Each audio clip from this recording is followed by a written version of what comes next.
Alrighties. Hello, everyone. Dan, and I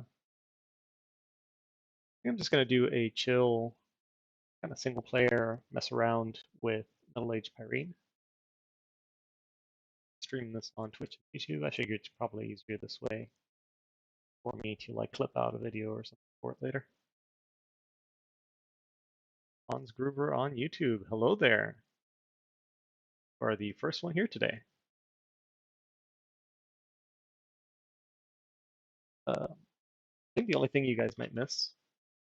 My first Dominion 6 multiplayer game is Middle Age Pyrene, so I'm hoping for some wicked insight. Alright, Hans. I'll be honest, I haven't looked at them other than like maybe a few hours ago. So I could be wrong on things. They remind me a lot of Marignon, Middle Age Marignon, except obviously you can only get this guy in the capital. Um, I probably shouldn't be taking the bluff that I built up for them. Probably not. I think it's probably a little too late game focused, and I feel like this nation, especially in the Middle Age, is gonna get attacked from a lot of people. So the bluff I took probably doesn't work. I probably think you need to like supercharge these guys. So you know what? Yeah, I think I will create a new pretender god and just pretend that maybe a few months from now we find that is the situation, is that they get tacked in multiplayer often for being this mega blood nation in Middle Age. So personally, I've been having a few games lately on the Circle world with Circle Cave, and it's kind of fun. I think it's a little biased towards sailing nations or amphibious ones because you tend to start on the coast when you do that. And I turn off the wraparound just because I'm just chilling against the AI, so it's no biggie. Irene, which, yes, the flying mages are amazing, and so are the quote unquote capital mages that you can also happen to recruit in forest. Really. And I also don't know how strong Master AI is, so I might just get my butt kicked, and this will be a very short stream. To Pyrene. And then I keep saying Pyrene, but do you guys know how to like what the actual pronunciation would be? Pyrene kind of deal? Or am I just butchering it trying to say it with an English accent? Yeah, the Sorgina here are really damn strong. They can all make storm minions, all do. I like how I like air magic in Dominion 6 because in Dominion 5 I felt like air magic was just kind of like, okay, you do thunder strikes and then eventually you do fog warriors, but mostly you're here to do thunder strikes. And I feel like here in Dominion 6 they can also point buff, and I kind of like that. The Acapults. Yeah, it's like the Pyrenees Mountains. That's where they're based off. They're based off Basque culture, which is why I try to say it maybe with a Spanish accent, Pirene. So maybe that's like the proper way of saying it, but I have to do like that mental switch between English and Spanish. So I don't know. It doesn't necessarily roll off the tongue. Um, these Acapults are really good too, because they get Earth 2 often, Nature 3 often, and Blood 3 often, and all three of those are good. Um, Blood Earth is going to make Demon Knights, and that's going to be awesome. And they site search roll well. The only thing I think with this nation that's going to be a hard time is they. I mean, not that you don't want to be recruiting the Sorginas, but damn, they're going to be expensive. And I feel like upkeep's going to bite you in the butt if you don't expand like crazy early. And I don't know.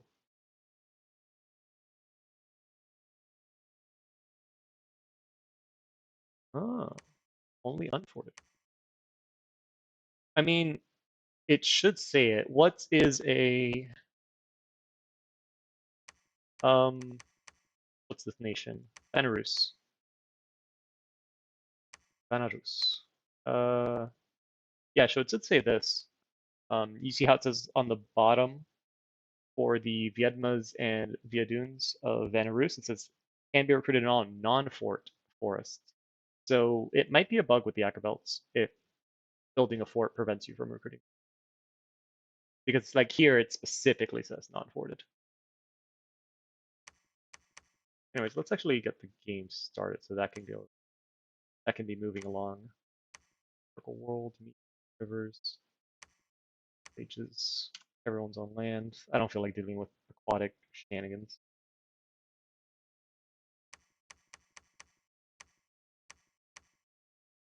I'm just running around labbing all the forests to slow recruit them. Yeah, that's fair. They're pretty good. I just my only concern, and again, this is just the minions 5 mindset, is that between recruiting both of these, that we're gonna run out of gold real quick. Um, but we'll see. Hopefully not. So the pretender I had earlier is I like the Baphomet. The Baphomet is a really freaking good pretender normally for 150 points. And for whatever reason, this nation gets a discount on it, so it's kind of like, okay, well, yeah, I'm gonna get this guy. He's weaker in this version because of spirit form, but you know, it is what it is. And the bless I took earlier, that, this, had him in prison. Let me close that in the background. Oh no, I can't close the background.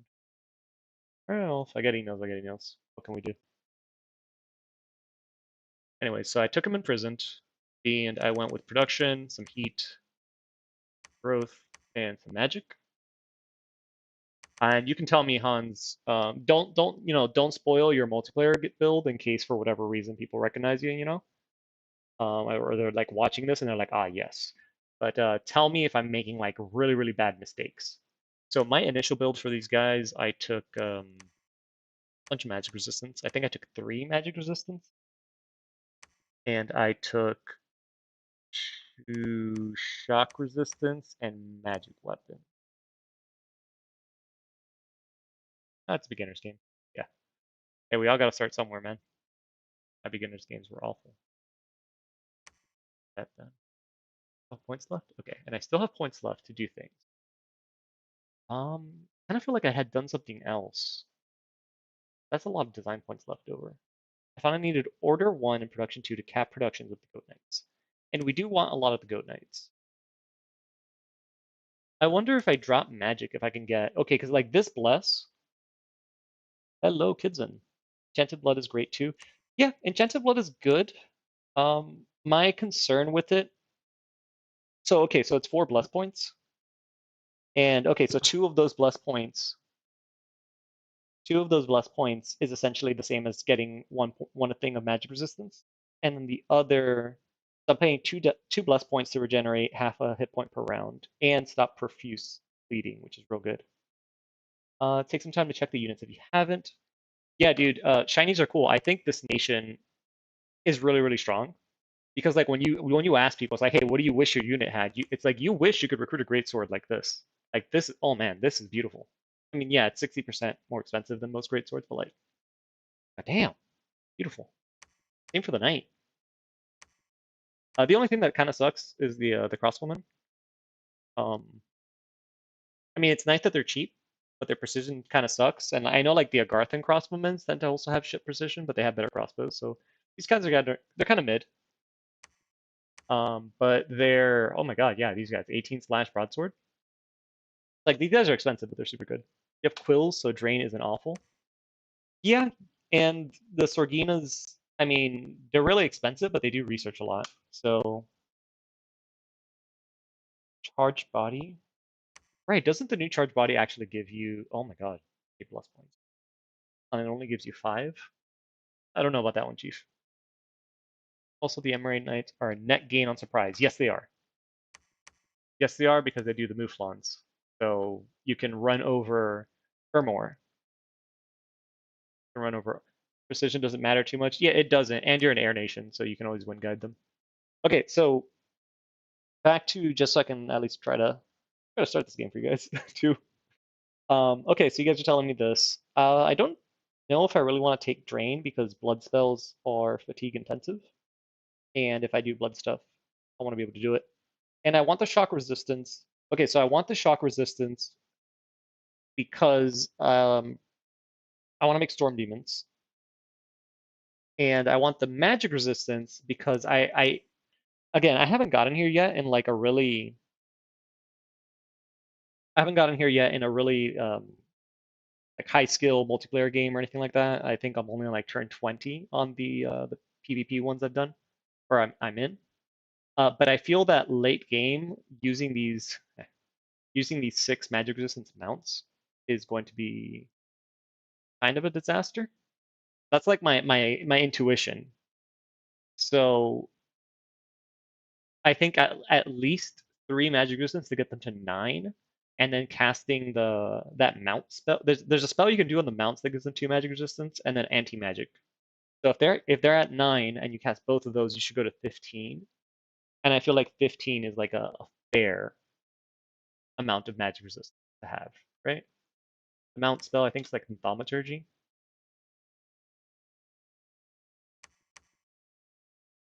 This Proud Steed.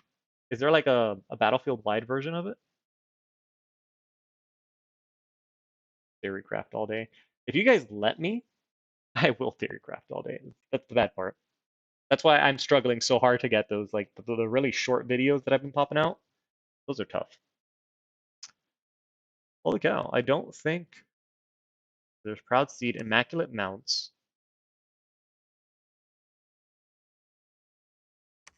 Is there no? Oh wow, there's no battlefield wide version of this. That that's a weird one. Is it like in another spell score, or does it just not exist? Do you guys know? If they are a late game liability and you get demons, is an early game less just better?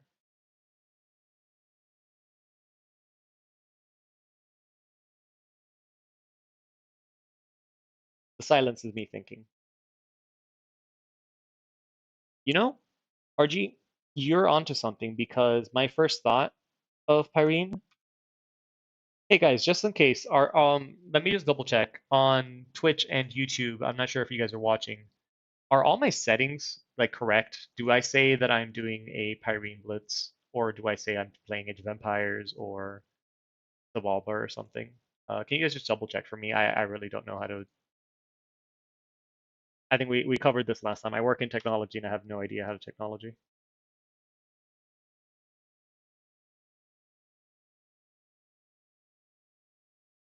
Everything's good on Twitch. Thank you, um, Paul Blanco. And Pyrene testing on YouTube. Perfect. All right, thank you guys. Let's continue. Okay, so RG, you bring a good point because, and again, guys, as always, I'm basing my experience on the crap I've done in Dominions 5. If I see this nation in Dominion in like a quote unquote competitive, hello Daniel Saper, hello David Craig. Yeah, after the stream, if anything, I'll send you a message, dude. Thank you. I'm always looking for help.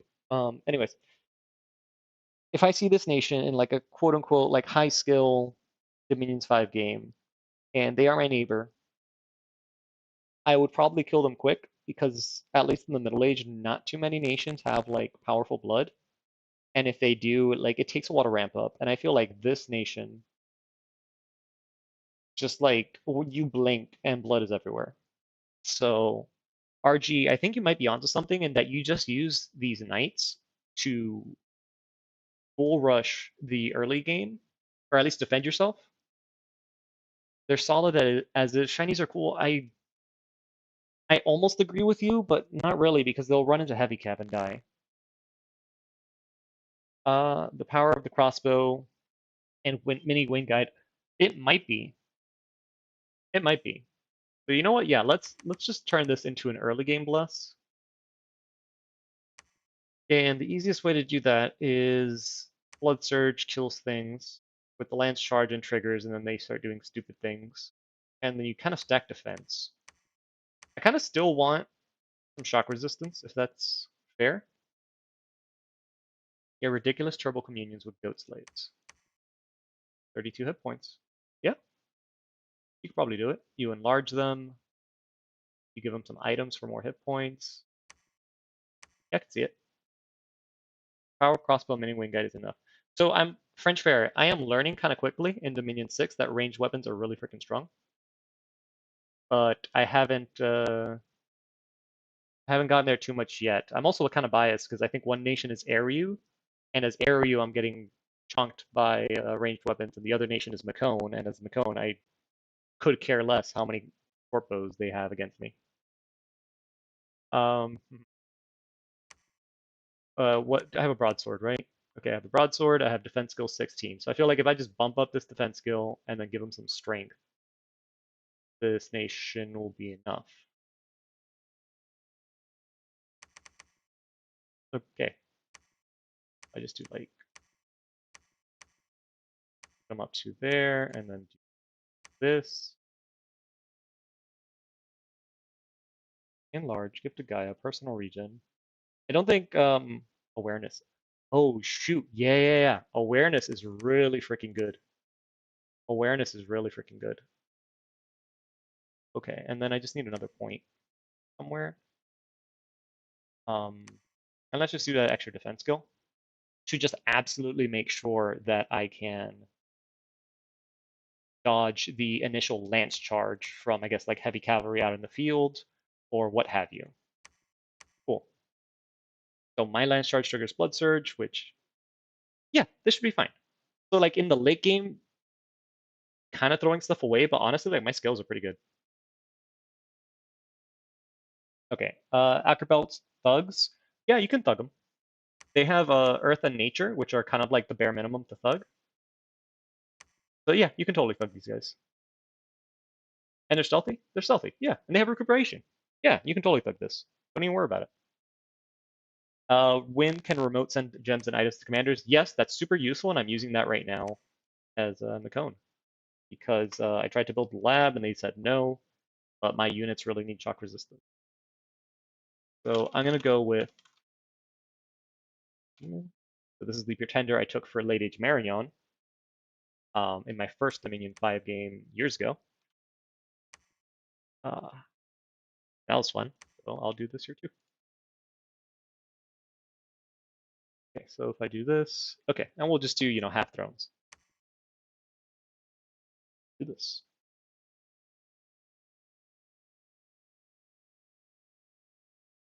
Start. So I'd say they're a skills nation. Their skills troops are very good. I don't know the middle age meta in Dominion 6 and how it's going to be, but in Dominions 5, a lot of nations had really, really strong sacreds. So the era of the Middle Age tended to be defined by really strong blesses. Yeah, kind of like the background. It does a good job here of mixing that green and red. So maybe when I do the Pyrene video, I take a new screenshot of like this background. I kind of like it. And coastal start, but ooh, I got a cave to myself. Okay, and that probably pops out over here. Yeah, so I have this whole cave to myself. That's gonna be kind of strong. I hope. Wait, no. This should be a whole circle cave. So no, this shouldn't be to myself. This is just what I see. Because this cave should go around the whole way. Okay, it's cool. So we're gonna get some knights early. Profit that. Do I want to check the cave or do I want to go? Yeah, you see, like here's another cave entrance. A lot of resources up here. So like this Ministra could be like a second fort. Let's just go investigate that way. And without scales, it's really hard to even recruit their sacreds. Yeah. So I have some pretty good skills, I think. The Blender Elf, the Stainless area, name the prophet. Yeah. Sorry, in single player, I always forget cookies to name the prophet. So let's go with Postal Zabalba is BS. And I have no, there's nothing influenced my prophet naming here. This is just the first thing that came to mind. Totally not salty. And I'm just gonna go with a cheaper mage at the beginning, the bishop. They are kind of awful, but I just want like one or two of them so that when I do run out to build forts, I send them out, and then the upkeep is low, and then after that, Sorginas for a hot minute, and then Acrobelts. I just go Acrobelts. This is 420. No, this is 520 gold over 2 turns. This is 450. Okay, so this guy is cheaper than the Sorgina. Yeah. He's cheaper than the Sorgina, but I can't get him regardless. 76 res. Oh, dude, these guys are 57. I mean, not much better. Let's not get crazy. Cool. So we got a Phlegra, we got a Machaka, and we got a Jotunheim. Oh, shit, man. The Enkidu's. Oh, Springhawk. Wait. I still have my shock resistance, right? Oh, yeah. Ah, it'll be a breeze. Springhawks, I got shock resistance. Don't worry about it. Don't even worry about it. And because I'm on screen and I don't want to mess up, I'm actually going to chill. Well, yeah, I'm totally just going to chill in my capital one more turn. Don't do in a multiplayer game. This is. Could I take Bear Warriors? I mean, Bear Tribe against 2 Mouflons. I think I could take it. But no, I don't want to embarrass myself in front of everybody. So instead, I'm going to play it safe and recruit 1 more bishop. Play troops, right? Yeah. I'll recruit 1 more bishop, show my capital 1 more turn, just to make sure. And then I'll run out to the silver wall and everything will be fine and dandy from there. And for those wondering, I am actually blood sacrificing because I have one of these things, the Pleasure Orchid. That's a name. That gives me blood slaves, and I want to blood sacrifice to expand my dominion because that's going to let me give me more vision on the map. And then when I do actually expand into a province, being in friendly dominion gives you some more morale, and more morale is. And I'm just going to do something like that. Fire archers, and well, these are crossbowmen. They don't necessarily need to fire archers, but I don't want them to be doing friendly fire. And since this is my profit, I don't necessarily need to wait. Yes, sir, my courage. Cool. And no more of you. Still can't recruit an acrobelts. Oh, there we go. And if I was under attack, what the hell am I going to do with an acrobelts? Nature magic and blood magic. Get blood 1. Remember, acrobelts are forest wreck. Yeah. They're forest wreck, and I think Hans was telling me earlier that it has to be an unforded forest, even though it doesn't mention. So I'm going to get blood magic 1 first because summon imps is a very good spell. I think so is first. Bloodburst is a very good spell, but it's very expensive and hard to cast. The acrobelts don't particularly care, so they can probably cast it. This is like really awful leech. I think someone's. Alrighties. Hey everyone, sorry for that. The neighbor needed my help with something, so had to pick stuff up and move it around. All right. Hello everyone that has joined. Let me try to look through some of the chat. Hello Robsia, Bionix. I hope I say your name correctly. Bibski. First Dominion I ever play. Spend more hours on YouTube tutorials than in game. Yes, sir. That's how you go, man. I did that for a very long time, and then Lucid said, "Hey, everyone, new players, let's hop on a multiplayer game. I'm going to stream it." And I said, "Yes, that's the first game for me." All right, who else we got? Ragatalk, hello. Daniel Saper, Rugs, Air, Kevin Pala. Oh boy.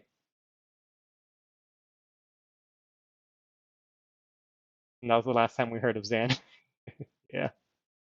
Okay, I think I got through most of you, so hello everyone. Actually, being in game isn't really how you play Dom. No, the best Dominion strategies come up when you're, I don't know, having breakfast, taking a walk in the sun, commuting to and from work. That's when you really like, wait a second. Oh no, I forgot to script fire resistance going into a battle, and I know they're going to firestorm me. Too bad I'm halfway to work and the turn rolls in an hour. Okay, so the turn that went forever, let's see if I'm actually able to win this.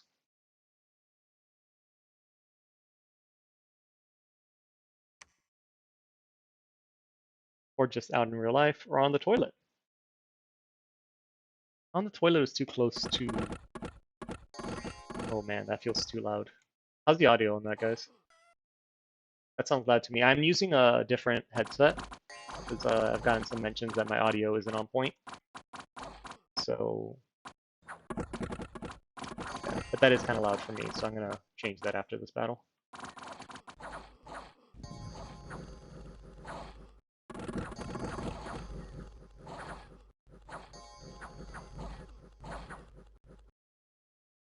And it made me push. Hopefully we win for that. You don't. All right. Thank you guys. Perfect. You don't have a gaming setup on your toilet? No, I do not. Okay, and for those who have a little louder than it needs to be, yeah, I think it's loud for me. For those of you who joined in, we kind of like rough draft my bless early. We're gonna give a shout out to RG and Hans. I don't remember the second half. Who told me that they brought up good points in that if your late game is gonna be blood with demon knights and storm demons, then you don't really need a late game bless for your. I don't remember the goat knights. So we took this just to be able to expand with defense skill, strength, blood surge, and awareness. And then I've also added shock resistance because I'm sure there will be an early point where I don't have demons yet, but I might have storm demons or I might have the Sorgina. Blur is cheaper than defense 2. Blur is cheaper than defense 2, and maybe I should have gone to glamour magic instead of water magic. Just because I like glamour magic. But call me old school, Ross, yeah. I really like glamour, but I kind of honestly forgot and didn't think about it. Water's gonna get me Rune Smashers though, and that might be relevant with these blood mages, maybe. I don't know. All right, yeah, the knights did good.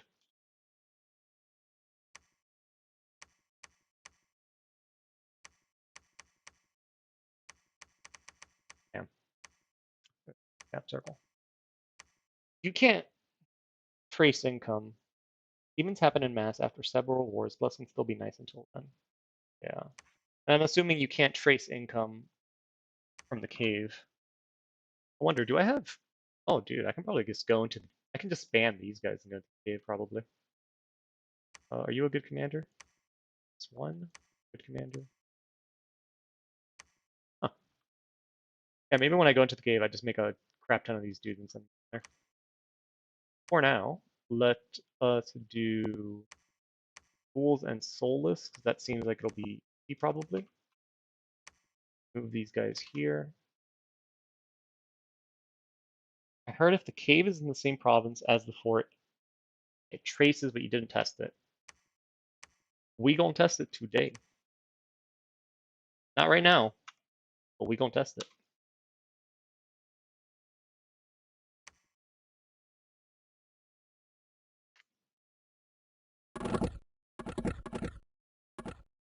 Oh, I should have put my commander on advance and cast. Oh, that's gonna change how this goes. Paralyzing poison. That's not ideal. I might have messed up here. Maybe not, because these guys are gonna be pretty strong. That's the fatigue right there from the paralyzing poison. But this much defense, I should be okay, probably.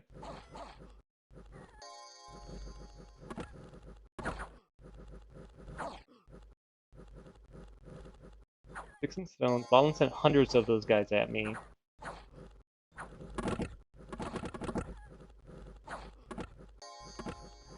That's not good. Come on. I still have them scripted to Heavenly Fire. Yeah, we need ashes to ashes. How much defense does he have? Oh, damn.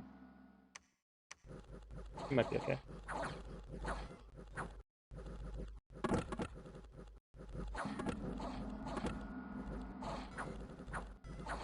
You want the Great Cub, Becrides, not the Spear ones. Okay. I figured going into Cavemen, the Spear ones would be better. But, I'll trust you.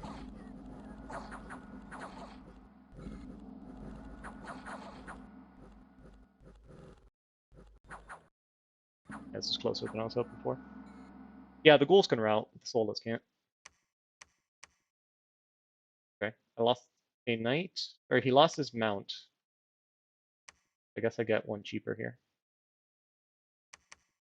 Casual, what for?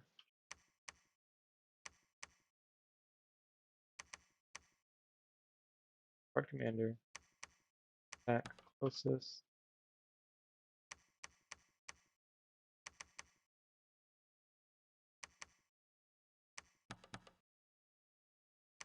Seven knights against 100 wolf tribe. Which are the wolf tribe? These are the dagger guys, right? Rugs, personally, I'm not the biggest fan of the heroism bless, so I am going to avoid that at a principle. I've heard good things about it, but the times that I've fought it, I haven't really been impressed, if I'm honest, so... Oh, shoot, I should have brought slaves with this guy. Oh, well. Oh, well, he can't really do anything without any blood slaves, so I just put him in the back and then hope he doesn't die.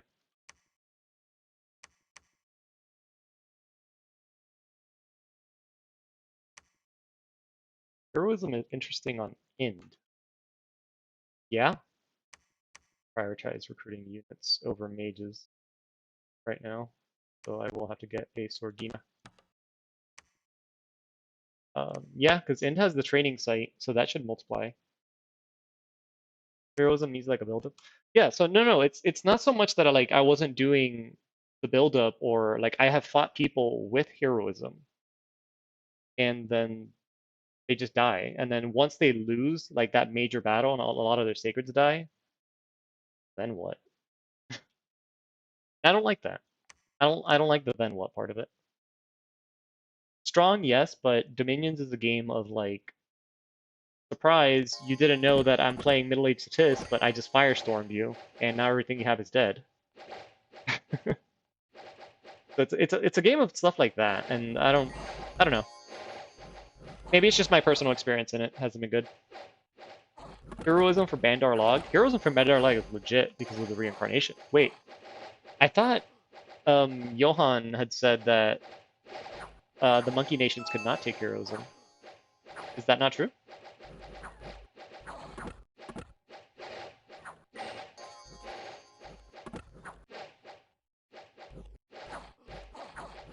Oh, and I never changed the audio. It's still loud.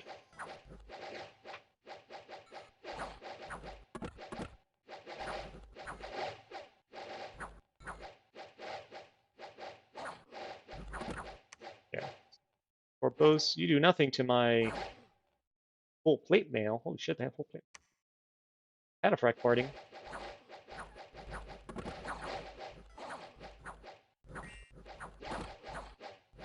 Oh, I'll kill the Mouflon, it looks like. I saw poison damage, so did this guy do... Yeah! Oh, poison missiles is super cool. Go little independents, poisoning my dudes. Clever little bastards.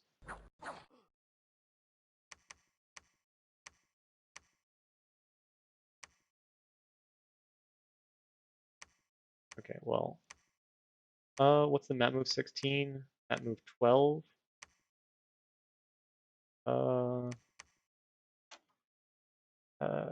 I don't think I can do any of these, so I might need to turn... I can go to here.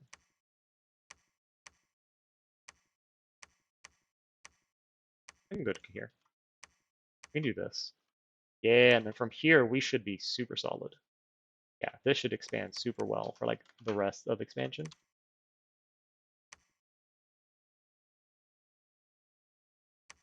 Get another one though.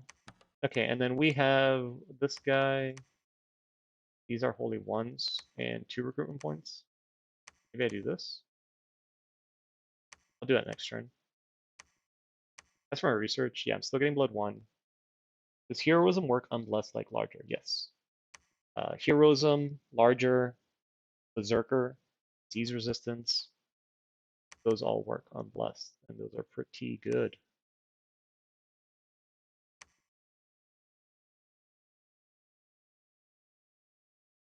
They're pretty good. All right, cool. Recuperation, the survivals. Yeah, you're right. Do note that recuperation does not work on old people, and that's like half the people that you want that to work on. Go winter. No.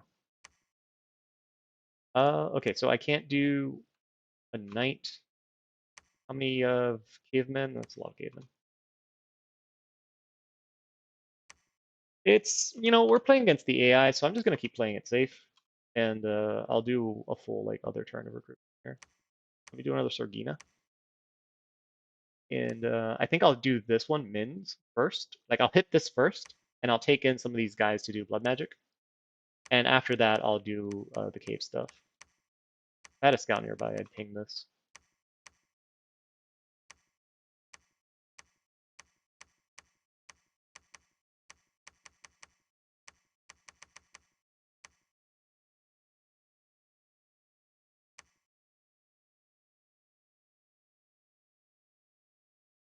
Oh, that's a good province too. That's like a good choke point.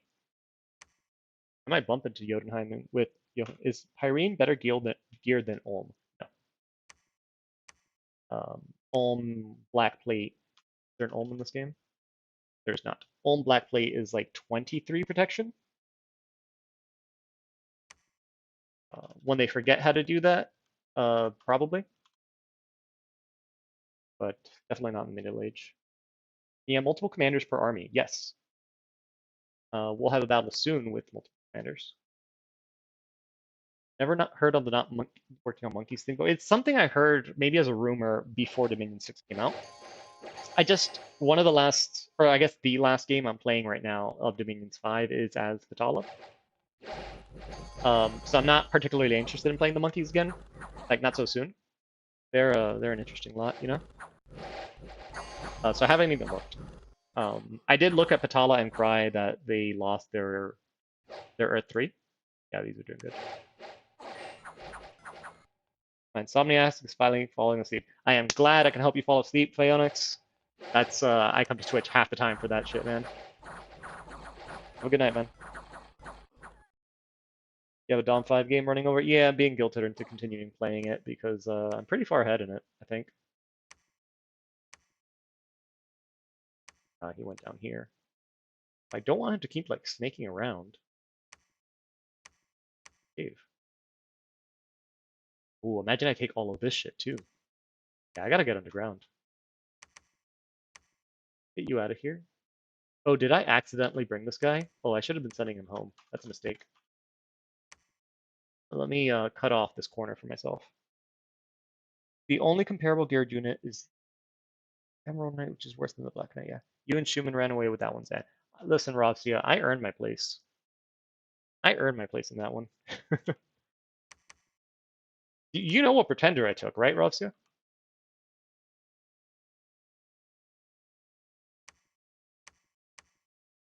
And the shenanigans I had to deal with Heretics Marignon. How many nights am I gonna have? Yeah, that's totally enough to take. Put him in auto search. Um, only 2 site searching is gonna be good.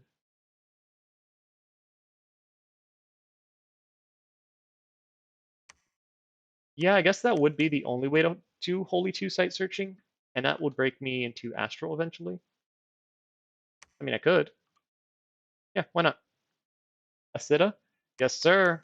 I took the Great Siddha. I think I actually pitched the Great Siddha in the video for Andromania. And the reason I did that was because of that Patala game. Um, I ended up using, so my idea with the Siddha is like I explained, the same reason for Andromania is I wanted both Magic Phase and regular phase. Wololo. I'm happy we got auto search, just wish it was a bit better. Yes, auto search is pretty good. I think right now it ends like a turn too early, but I think it's better than nothing. I wish we had like auto. How would I say this? Auto. Hey, evening, Mitsunar. Auto like levy. I don't know the word I'm looking for, but let's say you're a nation that has like free spawn in all of your provinces, like 1 or 2 units, or maybe you just want to really abuse some, like recruit anywhere units. I wish we had a function that you can put on the commander and have the commander kind of like walk through all the provinces, picking up units and then bringing them into your capital, or I guess the nearest fort to be safe. Let me finally lower the sound. I keep forgetting to do that. You guys are affecting in a good way. Already solo. Oh my god. Auto transport troops, yeah. Auto recruit, I don't know about auto recruit, but I guess yeah, it's kind of like if I wanted to. Okay, so like if I was doing this, and I just wanted a commander to like, on their own. I just wanted this Gorka fellow just come here, pick these troops up, come here, pick these troops up, pick these troops up, bring them back to the nearest fort. I feel like that would save a lot of time. Are you serious, dude? What the hell, Jotunheim? Get your own. Oh, his supply lines are super far, so screw it. I'll just do this. Do I have a vacation? I do. Okay. Regardless, so that Sita, I just want a really convenient and surprising air magic and really high astral magic available to me at any time. So I thought the Great Sita was pretty cool. And then what he ended up doing was just holding a bunch of Moonblades and killing the pretender I have here, which is the, what's his face? Fireface, the Baphomet. The Baphomet running around, and my Great Sita went around and dueled the crap out of him. No, not Conjuration. I don't want Mistform. Stormwind, max of 1 damage, stuns, no thanks. Thunderstrike, I need gems or communion to do it. I mean, it is easy to commune.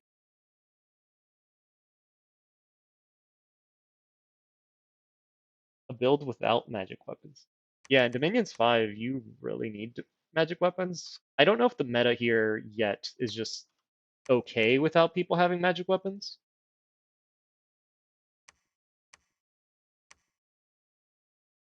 How many slaves do I even have? 10? I have 4 mages. You don't have to reinvigorate. I don't know if the meta here is cool without magic weapons yet. People have gotten used to it. Or not.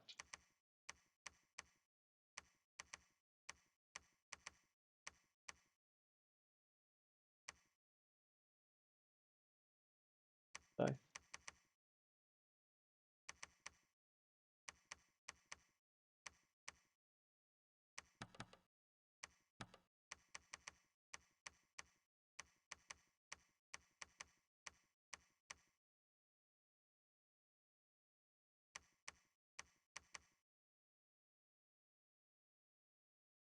Crusade magic weapons, omni resistance. Yeah, it's Dominions 5. That was one of the things I didn't like about it. It's every nation was just, hey, take your size 1 pretender. Shouldn't the Mouflons be in lines? Can this guy do lines? Oh, he can. They might not get blessed as efficiently if they're in lines. This guy's only a holy 1. I just took him because he's going to be a little bit more durable. We'll be fine, right? It's just the AI, right? Master AI, but we'll be okay. Probably. I want a fort here in Ministra at some point, and a fort in Deadlands. That's like that's a really nice looking. Oh, it's not a choke point. Well, whatever. I'll do a double fort there. I really wanted to go underground with this, but whatever. First game with Ubar in the mix, and you will learn. Oh yeah, dude. Well, not really. So to beat Ubar without, those are really good. Without Spirit Sight, Magic Weapons is going to help a lot. You don't need it either. You just need really high attack skill or auto range units. The big problem with Ubar is going to be the commanders. They're going to eat all your commanders. Corruption. A lot of freedom in what you can take compared to 6. I feel like 6 is leaning, so far, I feel like it's leaning a lot more on incarnates. That's kind of cool.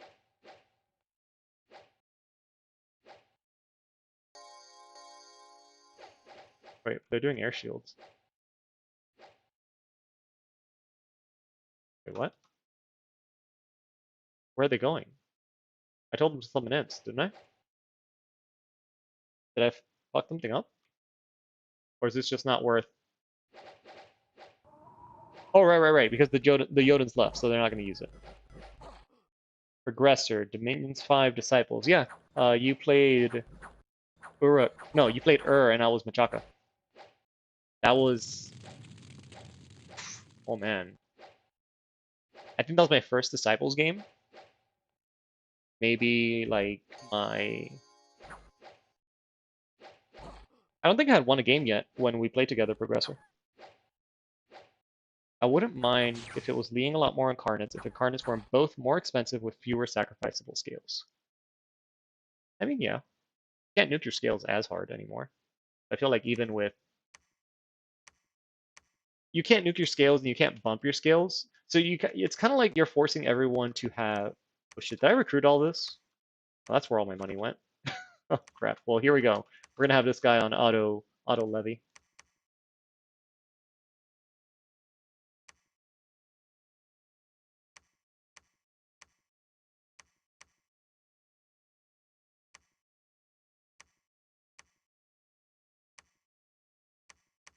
And these girls are on summon imps, but I guess they just decided that that wasn't enough. Or like that wasn't worth wasting the imps on.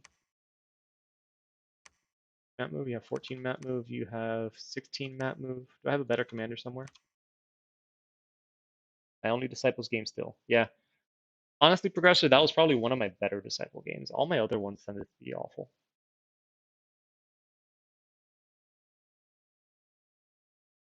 Actually, hey, you guys, what do you think? So like normally I'm all for these foreign recruit mages that a lot of these nations get. I actually am not the biggest fan of these guys. They're the most efficient researchers in the nation. Like, 105 gold and you'll get like 9 research points out of them. But the fact that you have to pay full price for the lab and the temple, I don't feel these guys are as worth it as just building a fort and then just more Sorgina. What do you guys think?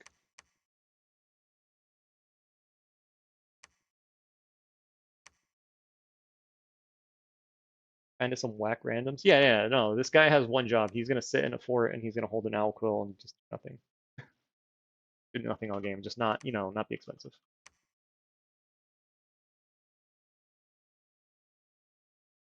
Progressor, you act like I have any idea what I'm doing. Let's not get crazy here.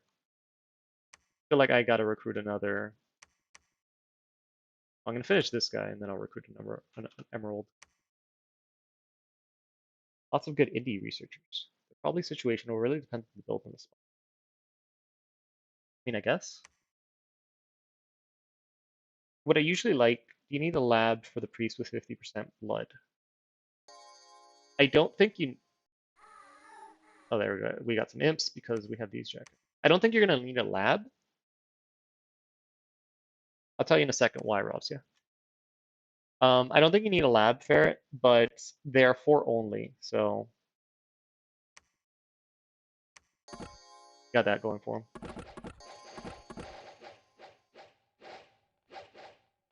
Are they not gonna bless? Enchanted blood. Okay. Magic leadership. 6% regeneration. Oh, it's this troll blood. Oh, that's pretty cool. Too bad I'm cold resistant. So these guys aren't really a big threat. So the foreign recruit, one of the reasons I like pitching it on some of the nations I've reviewed already, so like Piconye, Femini, Nidavangar, they had it, is they have cheap temples. So what happens is building a 300 gold temple and a. Let me finish this fight, because man, I lowered the volume and I still can't hear myself think. Hell yeah. I'm assuming I won here.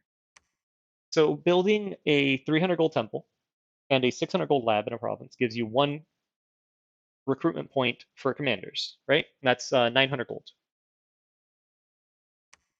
That's 900 gold right there. And if you do that in 2 provinces, that is 1800 gold. And now you have 2 recruitment points, which is the same as a fort, right? But a fort is going to be 1600 gold just to get the fort, plus the 900 gold for the lab and the temple. So now it's 2500 gold for 2 recruitment points of 2 recruitment points for commanders. So it's 2,500 gold versus 1,800 gold. So it's a 700 gold difference. Obviously, you can't recruit units with some of these nations, but like Niederwanger, they don't need forts at all until like later. And the only reason you want them later is to stop players from being assholes. These girlies, we can go back and research. We're fine now. We beat the big Jotun force, and they're gonna fight some Falcons. Anyways, to Ravsia. I am building the Ackerbelts because of gold per turn, they are cheaper than the Sorgina. Eventually, I will come back and start recruiting Sorgina just because I kind of need them. You know, they're kind of like the mage of the nation. But recruiting two Sorgina is going to be 520 gold, and recruiting one Ackerbelts is going to be 450 gold. The fort helps a lot against someone raiding you and the temple is being destroyed. Yes, Ragatok. So that is why you're going to want forts. You're going to want forts because people are going to be assholes. But if people are not being assholes, then it's more efficient to just make a bunch of shit everywhere. Did you think summoning storm demons with Sorgina is different? Decent. Yeah, that's like what this nation does. Ooh, this is a good site searcher. That's kind of like the thing that this nation's gonna do. At some point, I'm gonna. How good are these guys? 12 gold, 1.1 precision, 0.6. Okay, no. So I think you do Call of the Wind. I'll start site searching soon. I just really want to get underground and start making money. I don't think it's wrong to place a loud enough promise where you likely have mad. You're in a cap circle temple. What do you mean, Soren?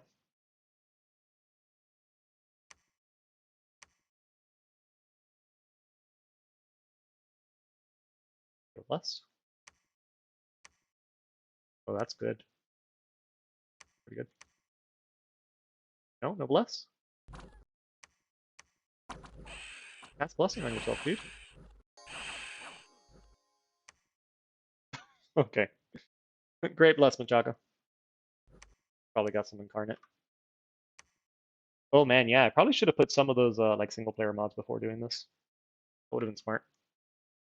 That's a wipe. Oh, it wasn't. Oh, lost my mount. Oh, wait. But like he's still hell yeah, this is awesome. It means you make a temple in your cap circle to have a priest lead the sacred with, and then later add a lab, so you don't need to use cap turns on the leader. I don't think that would work with this nation because you need a lab and a temple. But that is genius using this guy. Yes. Yeah, Sauron, actually you're a genius. I have Progressor 2 seconds ago telling me that I'm good or something at this. No, yeah, I've never actually considered that. It's a great idea.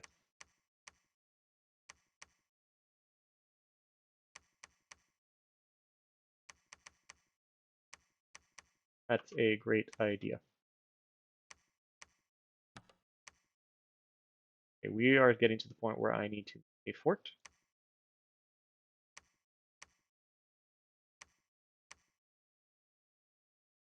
You never want the cap commander? Traditionally, so I'm making okay, so I'm making a lot of less than efficient choices because it's single player. So I'm not really like I'm not going to be like super sweaty and cut and dry. For everyone watching, yes, Sauron, Ravsia, they're absolutely right. In a more cutthroat multiplayer game, you never want to waste your capital commander recruitment on these commanders. That's why I like if you look into if you've seen the videos, the like at a glance videos, a lot of the nations have a commander that's like this. That's just kind of like a commander version of your sacred. And I usually don't even talk about them because like you just don't want to recruit them ever. But I'm playing single player. Like it is what it is. We're chilling here. It's no biggie, right? It is what it is. I say that I'll probably get my butt kicked by something or another, but in my head we're chilling. In my head we're chilling.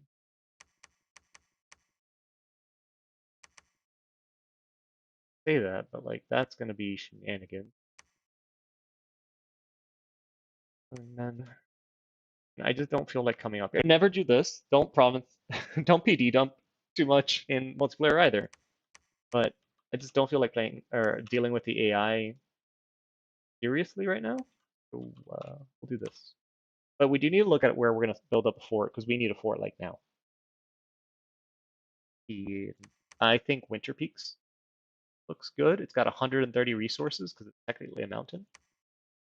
I think Winter Peaks looks fine. And it's a cave entrance. And so is Ministra. And I wanted Ministra to be a fort too. No, Progressor, I have been playing a lot of Dominions 5 actually. And then I got down to I think one game that is technically still going, but I hope not. I hope it ends soon. But it's definitely a game you can come and go in. Being able to move 2+ provinces with a pure cav army can be quite valuable, but maybe I undervalue Fort CP early on. How much? That's pretty good. Yeah, I mean, being able to move provinces could be useful, Crowd Shakespeare, if you're in the situation where, let's say this was a multiplayer game, and you see how I have all of my, or a lot of my or my cavalry on my right flank, and let's say suddenly all of these Bog of Beasts, this province here, and Kaban, suddenly the player on that side takes them, and I don't necessarily want to fight that player. Yes, having high map move would make it very convenient to like relocate my armies up here and take all this crap. So it's not okay. So it's not if you're terrible planning expansion. No, no, no, no, not at all. Because you can't predict everything, right? If this was multiplayer and someone just shows up right now and takes all of these indie provinces where my units are, I either have to fight them or do the walk of shame and walk to like a different part of the map and take provinces there, and then somebody might show up there. So it's definitely not a new crunch. Sauron's idea is absolutely legit. 100%. PD dumps 30 can be efficient even if it's only for one. Yeah, yeah. I just do this because I'll be at the I just fuck it off. I want to expand underground. And I like now putting a little bit more PD provinces I'm building the fort in. Because if you guys all saw, I think the first tournament, whoever said to site search with this priest for genius. Just saying. But forts are really, really so damn expensive right now that I don't want to lose them to an indie attack like in the first Dominions 5 tournament that I saw with Arco. So I bump up to PD to like 15 at least, sometimes more.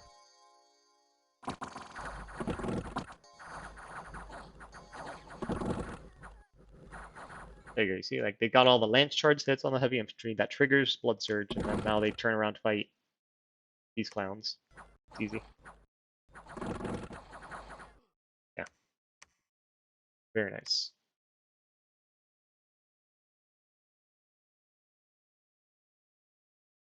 Got here all the cavemen. They swing for 8. Oh, because it's a swamp, and I have a defensive 14. Okay, it's not that much better. It's better, but not that much better. But hopefully I blood surge. 11 versus defensive 9. Everything's okay. What bless did I take? Yeah, I'll flash it up. Again, credit goes to RG and Hans Gruber, who recommended, since I will be ideally playing with demons in the mid to late game, that actually I should take a very like early game focus bless. So this one is going to help me expand a little bit, and it's going to help me fight indies, and then maybe do okay against players. It'll move into the mid game slightly with the shock resistance, so that the Sorgina and maybe some early storm demons don't worry about friendly fire, because they might just not shoot, And I want them to. And you're right. Oh, he's gone. Not good. And I want them to do lightning stuff, not worry about hitting friendly fire.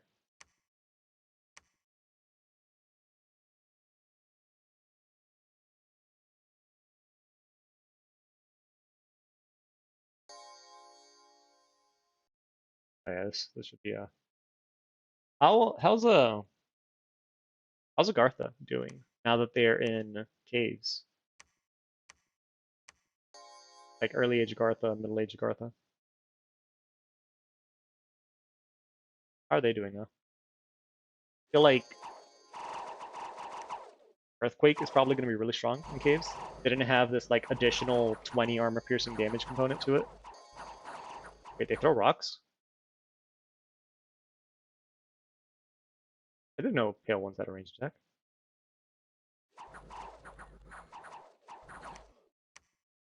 Oh, oh, shit. Took down a knight.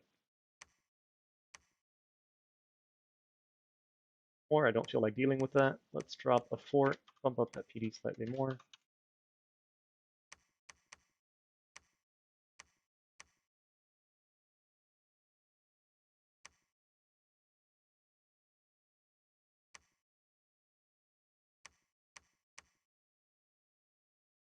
Not gonna mess around with Cynocephalians. I'll fight some Vectorides and some Bakamona shows. That's good to have here. That's a good fort spot. Agartha with a floating vest would be great to avoid friendly fire on Maul and Earthquake. Yes, that is the thing. Yeah, Toldi is playing the middle age one. Well, middle age Agartha was always good. That never stopped. That was never like not the case. How long does this work gonna take? 5 months. Okay, it is what it is. I wonder, what do you guys think of like indies or like recruiting indies like this to go and do like supplemental expansion? Is that a new thing of I kind of like Pale One commanders, by the way, so I'm gonna put a few of these. The main issue late age Agartha expansion is choke points. No, late age Agartha wants choke points. Uh, most of the nations that are now in caves were oppressively immobile on the strategic map, so they want choke points. They want big like Doomstack versus Doomstack fights, especially now that Foul Vapors is harder to cast because I know that's a big deal.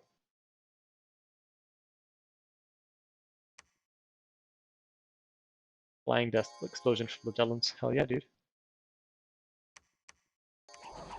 It slows down their expansion a lot. That is true.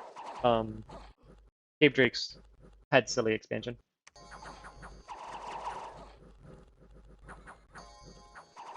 Using indies is the key to any empire. Yeah, it's the key to getting revolted against.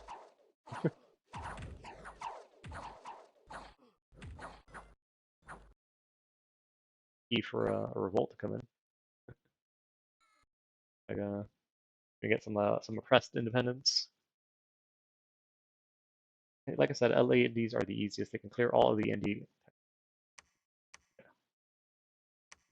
All right, we're gonna skip through these. I feel like I'm spending way too much time with independent battles, so I'm gonna start skipping through these and making the turns go quick. That's a lot.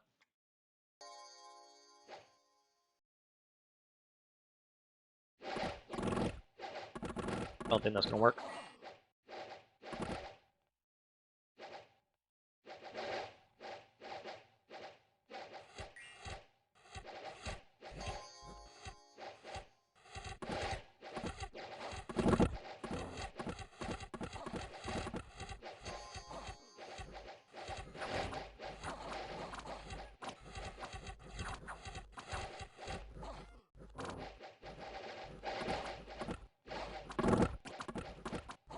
Yeah, that's not ideal.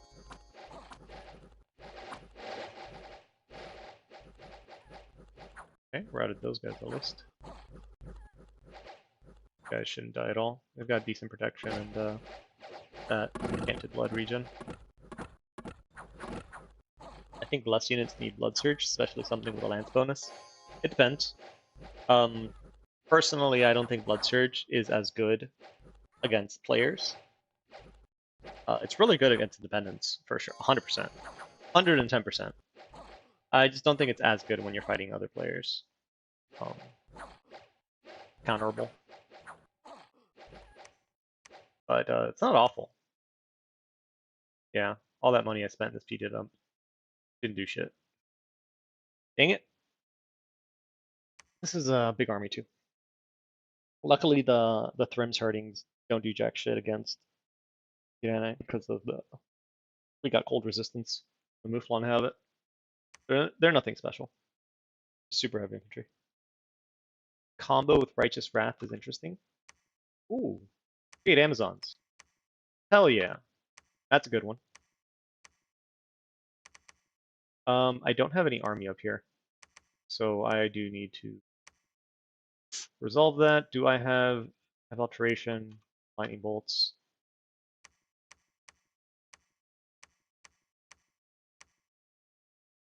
Okay, here's a problem. We need more units. And now we're gonna start making. We need more Sorgina as well, and we need another fort. Yeah, shit's coming down on me.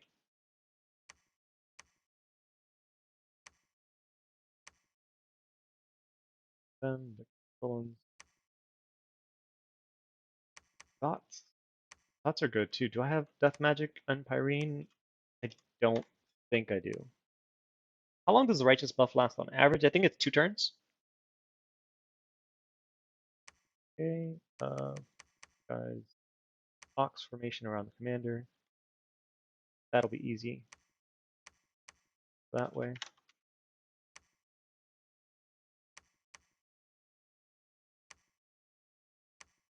I want start a second fort. Where's Cold Hollows connect to? Winter Peaks? Building a fort right there.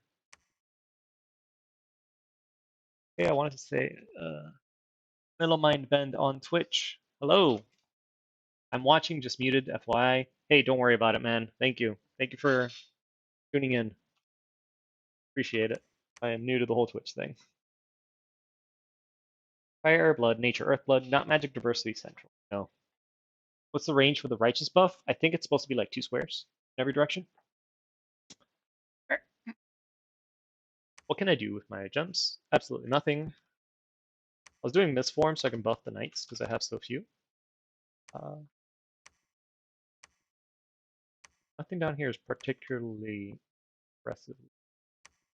Thoughts are going to be good, but like building a fort. Oh, it's all the way over here. Yeah, let's go build a fort on the Zots. And then figure out what I'm going to do about these Grognard Jotans coming back for their lands where I don't have anything good to.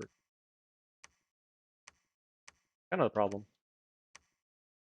In fact, forest retreat. I mean, unforted forest over 4 turns, so it's not awful. 2 squares, 2 turns when it's Sacred Rise seems really minor to me. It is minor on most nations. I think something like Niederbanger, which I had posted online the other day. I think with someone like Niederbanger, it's pretty good because it triggers on every single one of their scars. That's actually kind of awesome.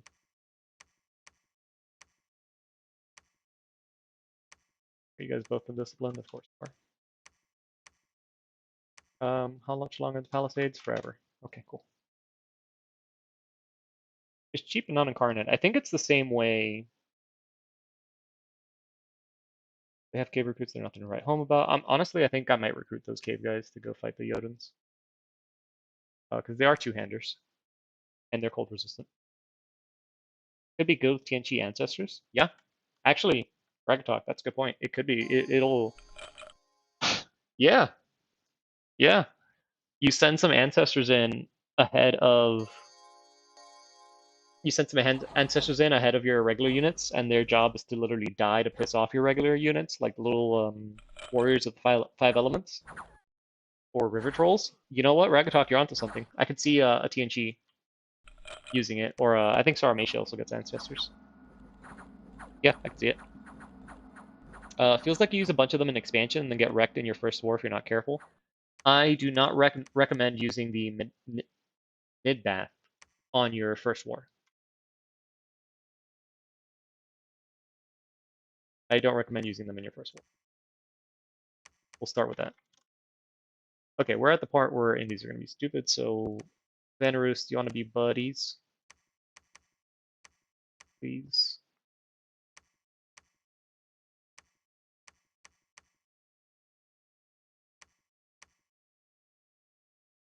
I really want to build a fort in Ministra. I don't know if this will win or not.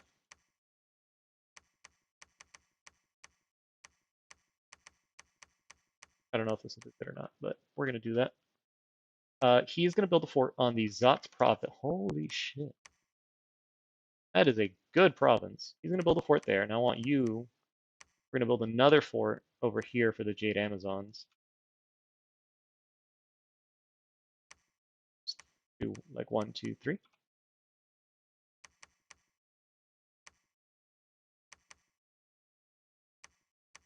Where's this cave take to? I feel like actually I should take Kaban and then like defend these two.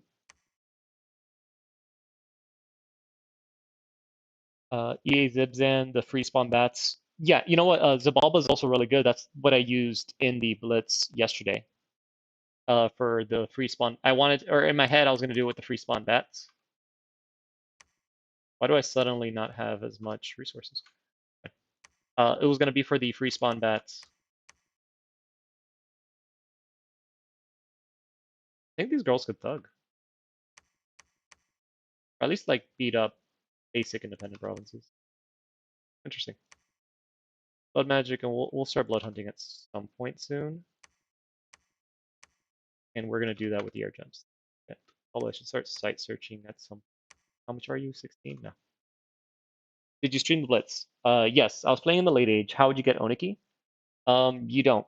The only way to get Oniki in the late age is by summoning, or not Onigi, Ozelotls. You don't get Ozelotls until you can summon Oniki, and then you pray that they have a random. But in the late age, you just use the recruitable Sacred Bat is really good. I think it's better than the frog. We found out that the Scorpion was stupid. You guys were all there for. So I think you use the Scorpion, you use the recruitable bat. The Beast Bats are there to die. 140 ways as well? What do you mean, Robs? Yeah, I thought the Oniki had a 1 in 4 chance of getting fire magic. Or do you need fire 2 to do Jaguars? I don't necessarily want to pull up the inspector. Although if I could find out one day in the future how to like I guess bring up the inspector like on screen for you guys at the same time, that would actually be pretty cool. Churl GM, how you doing on Twitch? How you doing?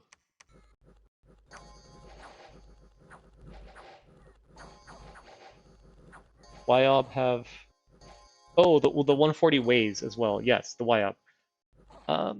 Yeah, the YOB are useful. You need them for extra. You need them for your nature magic. YOB are really good. I don't recruit as many YOB in the oh shit, Vanarus. And I just sent you oh shit, Vanarus. And I just wow, that's a lot of units. I just sent him a thing. You can load the address of the inspector in OBS as a browser source and interact with it in there. A little jank.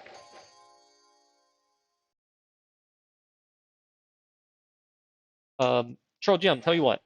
So I'm not gonna do that today. I don't want to like waste too much time on the stream doing that. While you guys are all here for watching me get my ass beat by Vanarus. Let me actually like zoom in on that while I take out some paper. If I wanted to look up how to do like a YouTube video on what you're telling me how to do, girl, what are like the keywords? Like open browser windows on OBS while playing? Is that how I would search for it?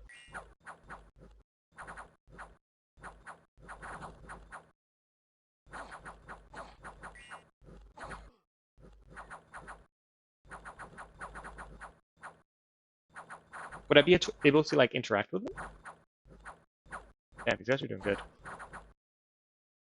What bless do you have? I'm not even blessing them. You're using, yeah, the chewed herdmen. Chewed herdmen are disgusting. They're still strong. Vanarus, I think, got shafted in the Minion 6, personally.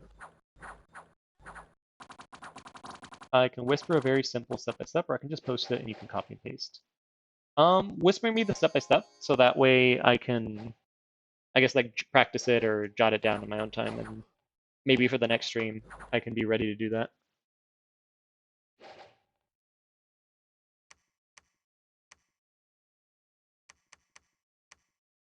I didn't mean cast plus, I just spammed luck. That was unfortunate.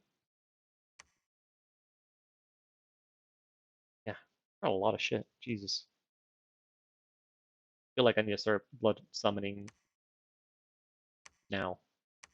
Like I need a lot more units than what I have.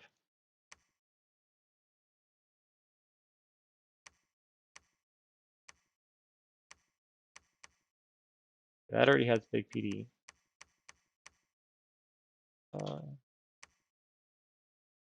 PD dump here is going to be good. Want you to move that way. Drop me a lab.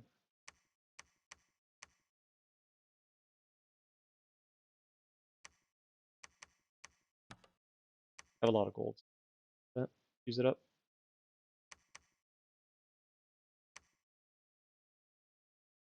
Imagine having an air random replaced by glamour, so you can no longer research air 3 on your Vanarus. Yeah, Vanarus, I think they got shit. Hell yeah, now I'm finding all the real good indies. Still forting. Fort Felden Forest too.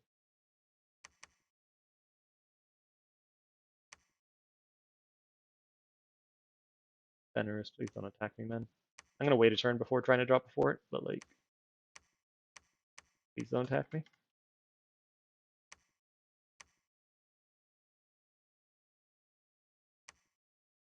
So I think the issue, Razio, with Vanarus is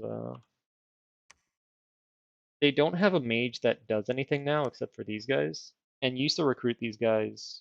Did they accept the non-aggression pact? No, they haven't accepted it yet, which I don't think, which means I don't think they will. The fact that they changed these guys to non-forted forests make it really tough to get mages that actually do things because your sage is really unreliable right now. Be like a good mage. And the Vanabog,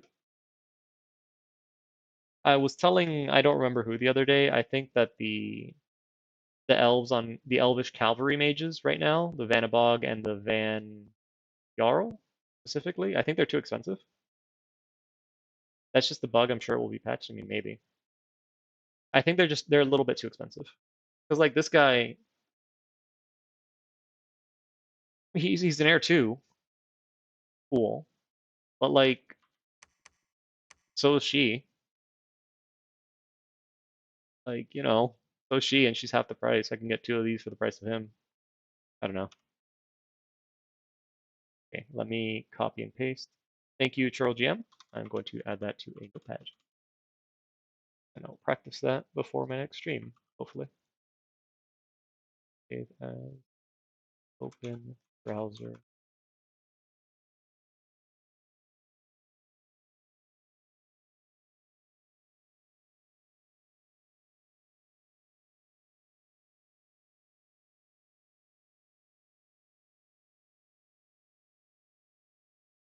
This.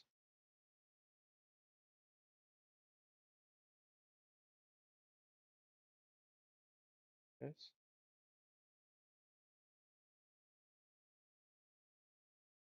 Okay. Second to quick hydrate, I don't have the channel points for you guys to do to remind me to do that with. Not yet. Got some of your videos in the past. Happy to see you on Twitch. Yeah, thank you. Thank you. I appreciate it. I'm trying this out to see how it goes. Trying it out.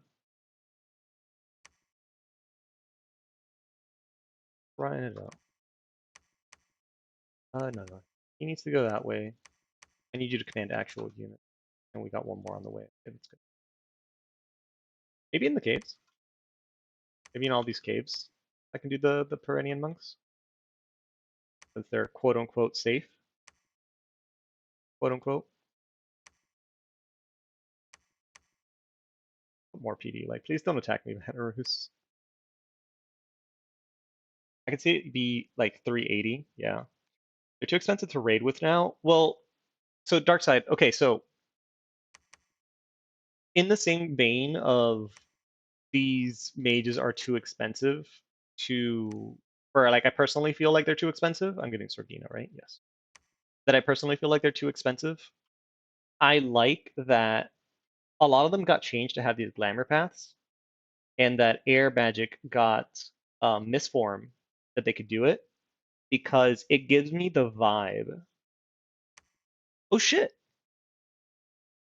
we got a non-aggression pact. Hell yeah. Okay. Anyways, it gives me the vibe of these like elves on Calvary. So like the Van Hurst, the Van Jarl, the Vanabog, whatever, or even the with Ariu, like the she seed, one of those, the she the elf cavalry. It gives me the vibe that they're like these leaders of men rather than these like solo duelists. So it's kind of like, it goes with the lore of the nations that they're in, where it's like, oh yeah, the elves are there and they're the ruling class, but they're not the majority. So you kind of get this vibe of like, okay, they're using these armies of humans and they're kind of on the back of them casting, luck or whatever.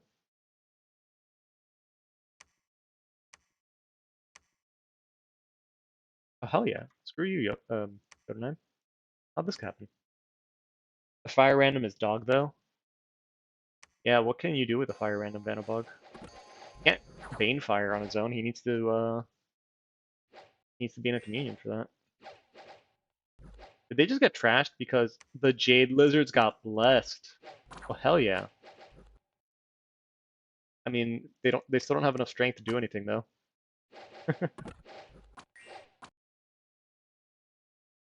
Why don't these Amazons have swamp survival? I'm gonna report this as a bug. These Amazons should have swamp survival.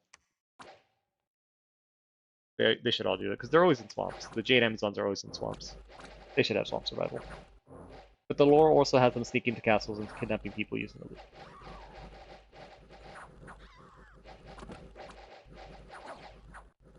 The awe self buff. Yeah, you're right.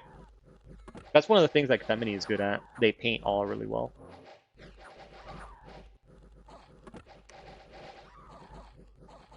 I don't know how we won this. Wow.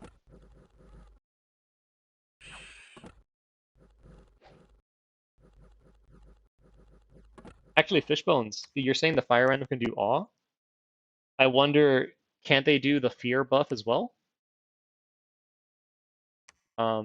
Fear is glamour. How they take this one? This is the one I thought I was gonna win because I have crossbowmen. Christ Almighty! God dang it. Um, yeah, can't they do this one? Horrible Visage? I guess this is glamour too, right? Yeah, so you can do like fear all combo. I mean, that's two like caster slots when you're a thug, and you can get like 3 good spells out before you're out of gas.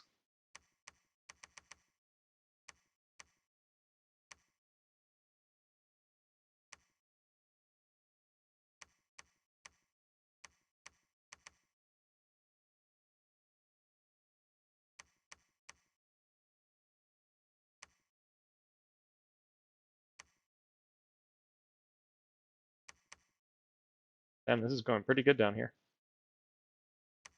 A lot of long dead.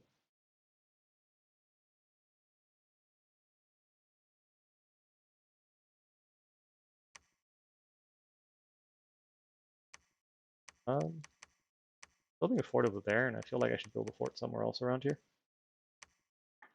The dogs would be a good one, close to my capital. I don't have a priest to bless things with. I wish I took Sauron's advice and had built indie priest nearby.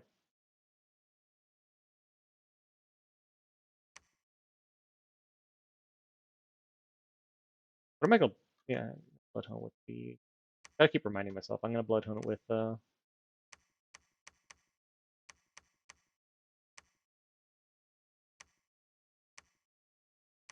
Yeah, I guess if they both have 8, be okay, right? Damn.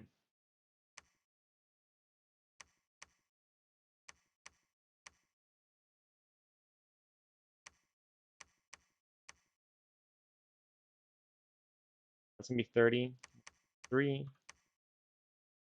2, 3, 1, 2, 3. We're gonna use that to take the dogs and then port there. I don't want another wave of barbarians. An investment to get them. What do you think about the new Stormflight Plus? It's potentially interesting in the mid to late game. I think it's going to be necessary on nations like Middle Age Mictlan or any of the nations that use Anarchy, because Storm is one of like the traditional ways of stopping them from doing things. Other than that, I don't think it's that important.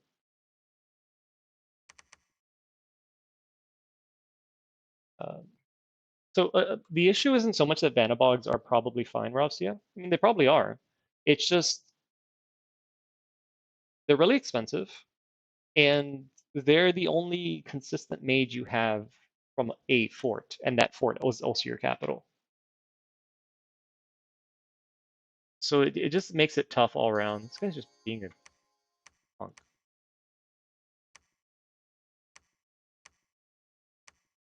So it just makes it so like the only consistently good mage you have is out of a forest and out of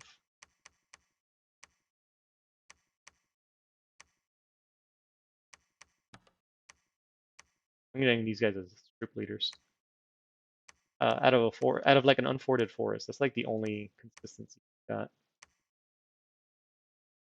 And that's the part that kind of sucks. We'll fix the forest soon. Copium. Yeah. That's why I know like I had a bunch of viewers asking what I meant when sometimes I'll go to a nation and be like, they have consistent mages, and they're like, what the hell do you mean consistent mages? I mean like I can go to a fort like Pyrene or Pyrene, whatever.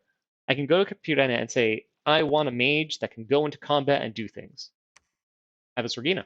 I can recruit one of these every turn out of a fort, and without me having to give them gems, without me having to give them items, they're gonna do really crazy shit with their air magic, really crazy shit with their blood magic.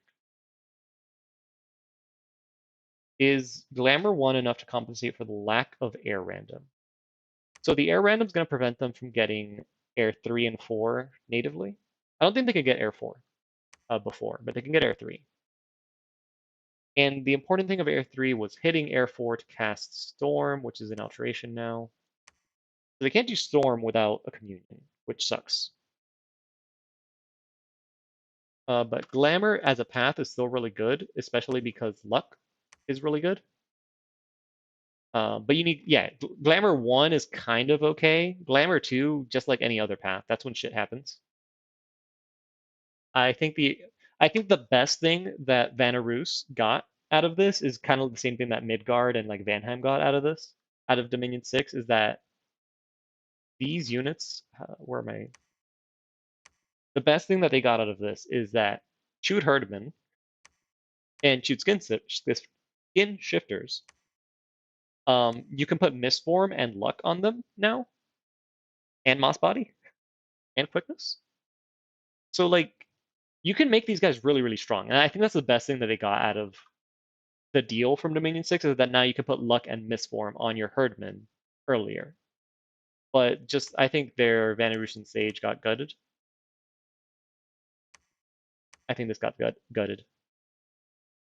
Like, I would say,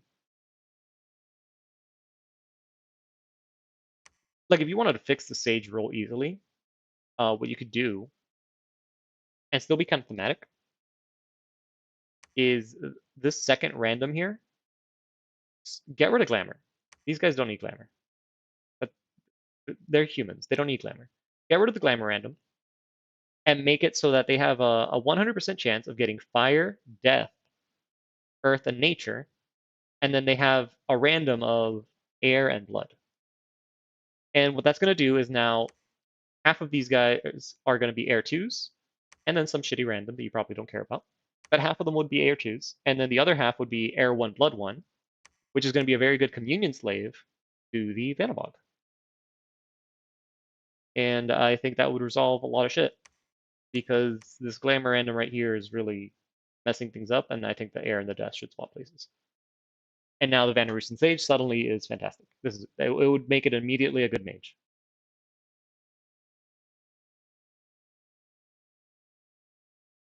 Immediately, it is a good mage at that point. Not recruiting more, not recruiting more. Okay, good. And now, because I'm dropping all this infrastructure, I'm going to run out of gold. Good. I can recruit Iranian swordsmen. Go fight the giants. They're cold resistant. They hit hard. That's pretty good. They're expensive. That's okay. What about the knights? They don't hit as hard, but they have more defense. I feel like these guys would get clapped really easily, whereas these guys might actually like dodge a hit or two. Um, the knights are really expensive, so yeah, I'm gonna get the swordsman. I think I'll play for another like 20 minutes or so. Go 8:30. I had only planned to go for till 7:30, but like, damn, so many of you guys showed up. Finding you guys interesting. I'm not used to it.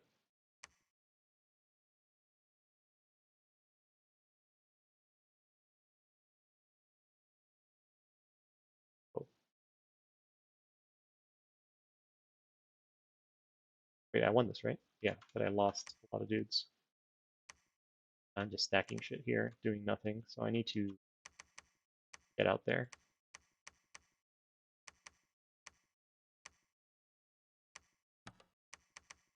Give these guys like a refresh. I don't know, personalness. Air shields.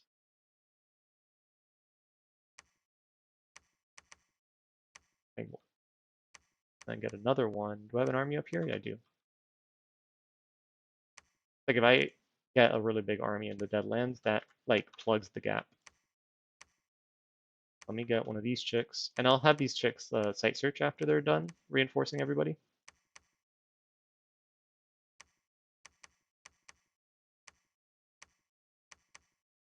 Let's see if this disaster works.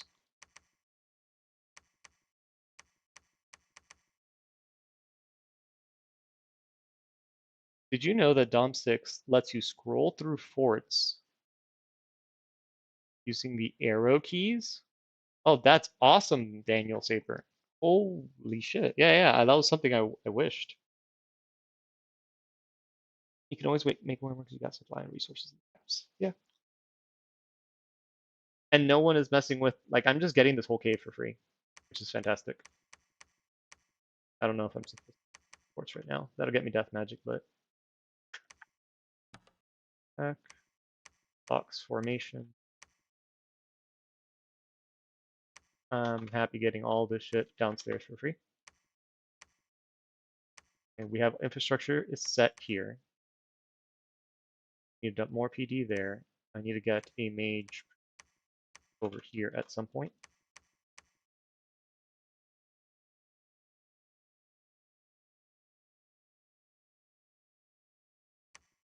No one's taking this worst tribe province.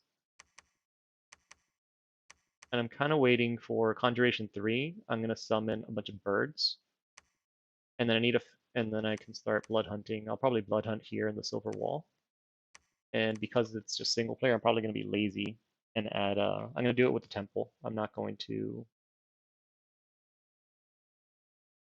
do the whole scout thing.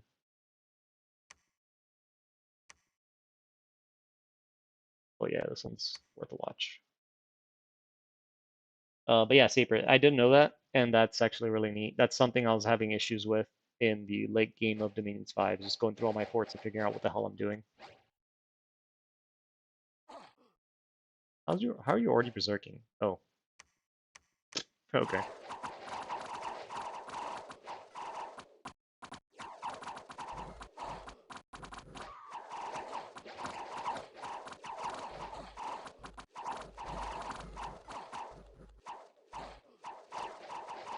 Bohu Bohu, playing this nation in the game right now. They seem really strong. I would be concerned of people not attacking.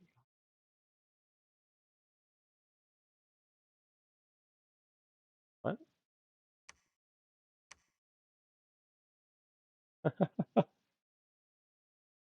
How are we feeling so far? I think that this well, let's find out. You said the up arrow keys?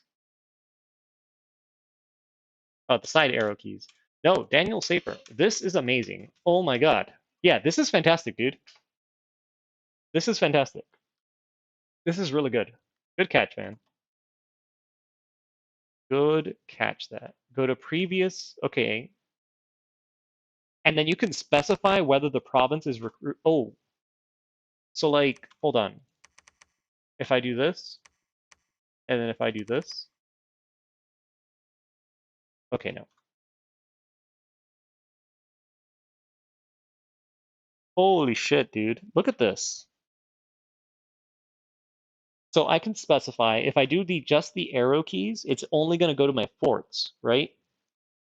But if I hold down my control key and then hit the arrow key, it'll also go to provinces, to unforted provinces that are recruited. That is a fantastic find. Good job, dude. Good job. The vampires cleared them for me. Yeah. This, folks, is why you want magic weapons, or else shitty vampires kill your whole army. Hmm.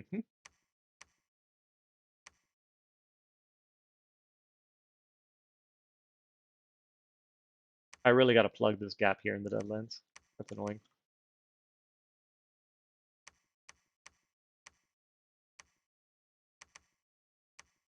Figure this out. You can site search, and I just want you on retreat.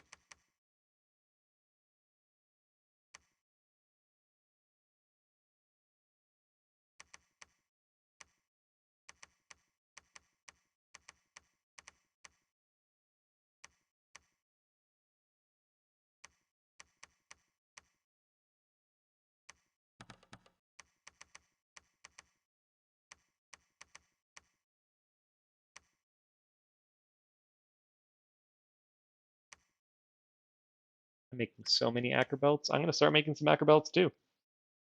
Please tell me that feature's new to 6. I think it's new to 6. I would be very sad if it wasn't.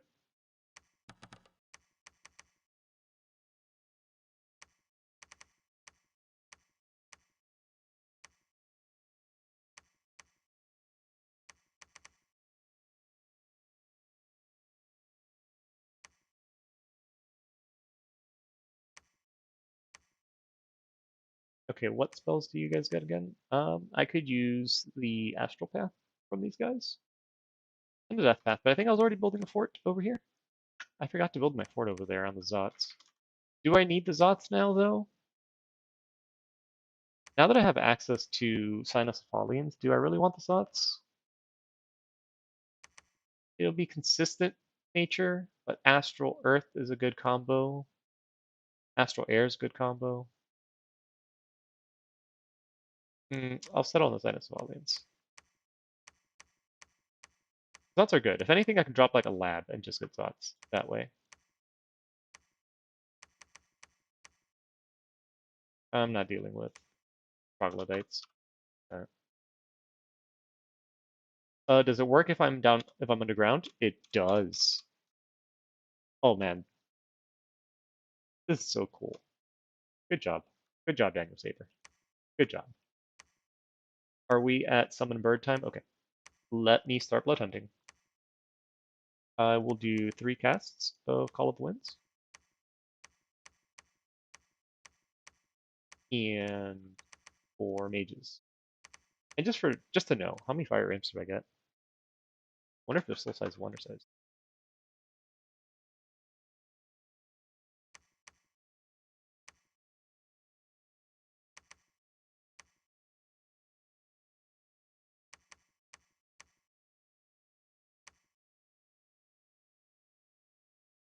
What bless are you running in this game? So Tohu Bohu. Once more, I think I was given advice early on. I had a late game bless for these Mouflon cataphracts, with like magic resistance and shock resistance and things. And I was given advice by 2 viewers. I was given advice by 2 viewers to not worry about a late game bless, get an early game bless, because late game I should have a bunch of demons doing things rather than my sacreds. And that is a correct point, especially because there's not too many blood nations in the Middle Age, and there's a lot of really strong sacreds, so that gives me the vibe that this nation might get dogpiled. So I think a strong bless for the Mouflon princes, or what are these things called? Emerald Knights, is going to be a big deal. Am I team use mages for blood hunting or team scouts for life? I am team scouts for life. Uh, oh wait, no, I'm team both, Joe Barden or John Barden. If I don't have blood magic, I will break in with scouts. 100 dog piles are only in late age now. Yeah, it's a terrible nation. They cast Barkskin a lot. Um, I will use scouts to break myself into blood. I think if you watch my late age Calum series, which was the tournament like qualifier, I think I broke into blood there by just spamming scouts and forcing it. But if I have mages that are good blood hunters, might as well do that, you know? And Tohubohu, this is the bless, meant to expand really easily, get me a lot of gold, and hopefully deal with massive player armies. I don't know how good it would do against like player-led sacreds. Oh shit.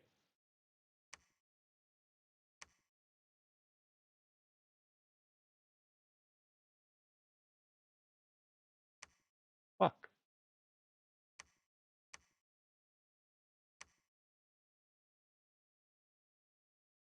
These guys are really good blood hunters. I should be blood hunting with the Acrobelts, not with the Sorginas.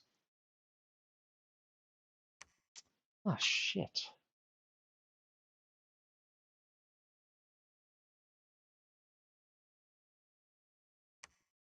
Why does he have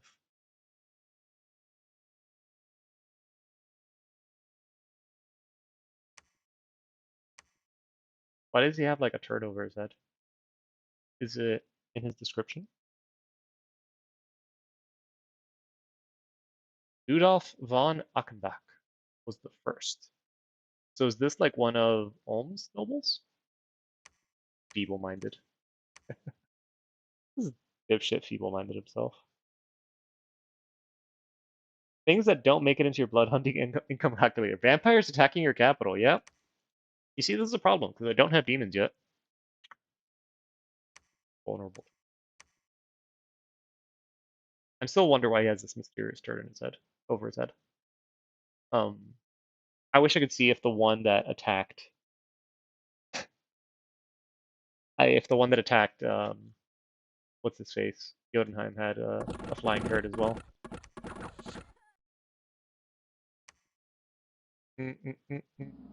Okay, if he attacks by himself like that, I have a solution. I think.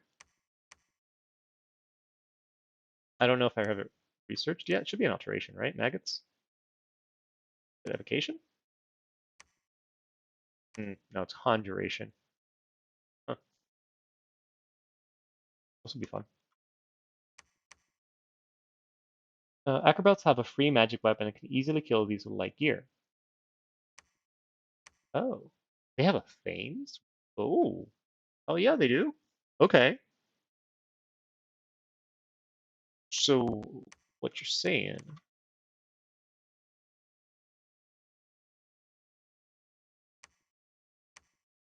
Okay.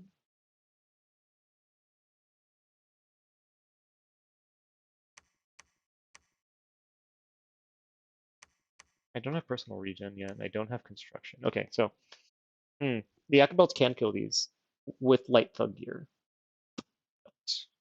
I don't have construction, I don't have the research. It will take me a hot minute to get all of that. So I might have to do this the good old-fashioned way.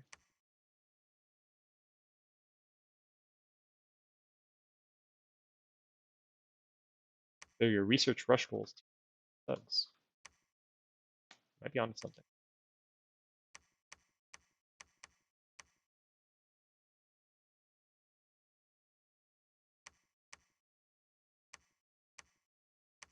There. Don't like these so close. No.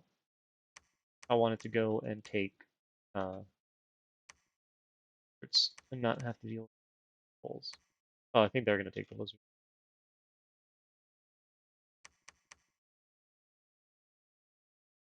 100% not for me, but interesting to watch someone else play it.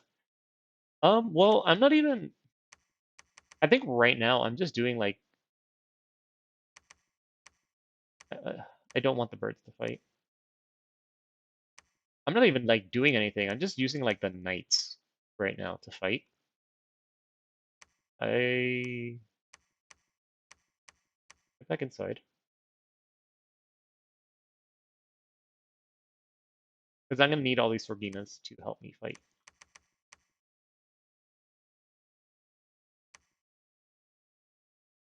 25 blood slave. Let me do a round of blood hunting, actually. Do they blood hunt better as a cat? I didn't think so, but I'm gonna blood hunt anyways. Um,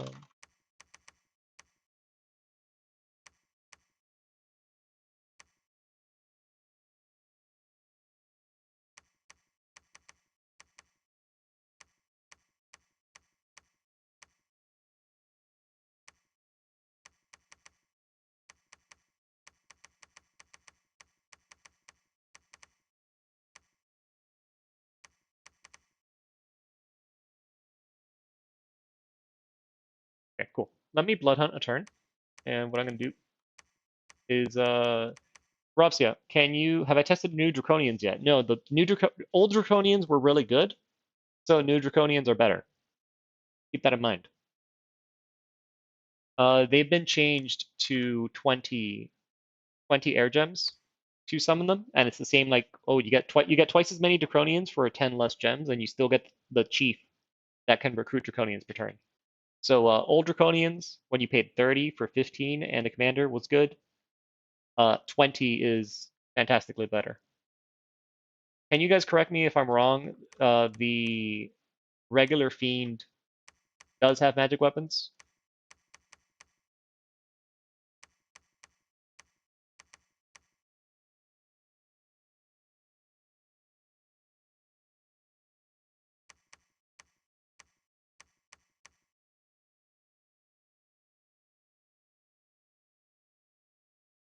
Oh, I don't know if they got statistic changes.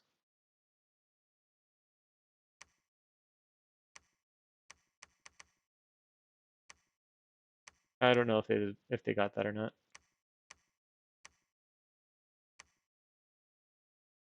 2 attacks instead of 1. That's really good. A lot of summons got really good attacks. Okay, so Draconians are even better. They were good in Dominions 5. It was just hard to get them, because they're really expensive. And not a lot of nations who. Okay, so the problem was you need Air 3 to summon them and 30 air gems. And the nations that have a lot of air mages and thus a lot of air gems will use their air gems in combat a lot.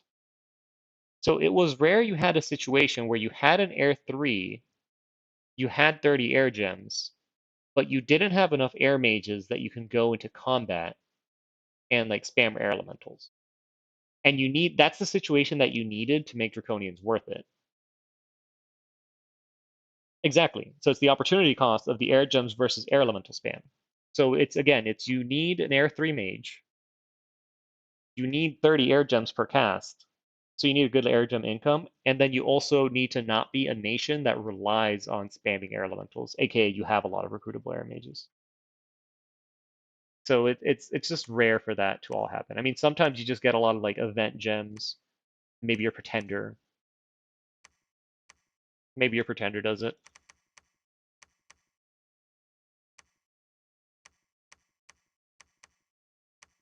Yeah, these will do good. These will kill those vampires real easy. Maybe. They were still better for roving siege shaft. They're better for roving everything shaft. They're just strong overall. They had a lot of hit points. They had a lot of siege strength.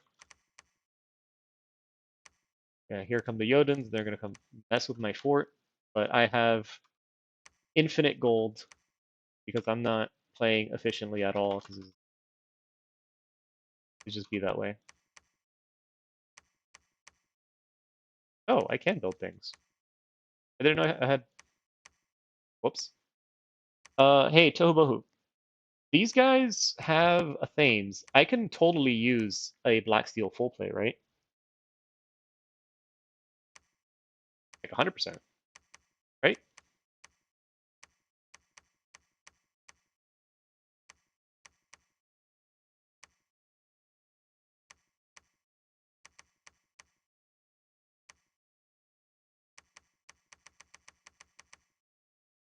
Yeah, particularly the Earth Power. Yeah, I can Earth Power. Okay, we'll give it a shot. Can I give him a shield? Will he accept a shield? I've been site searched. In a multiplayer game, I would have everything site searched already.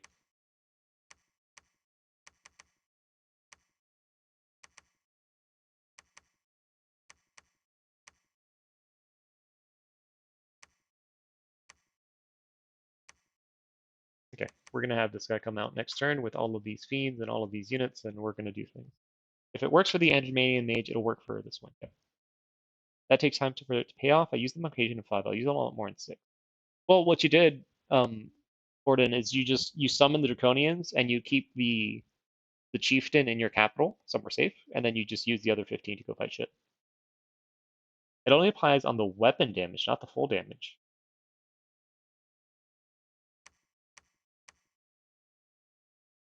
Up to 5 hit points of damage will yield a life drain.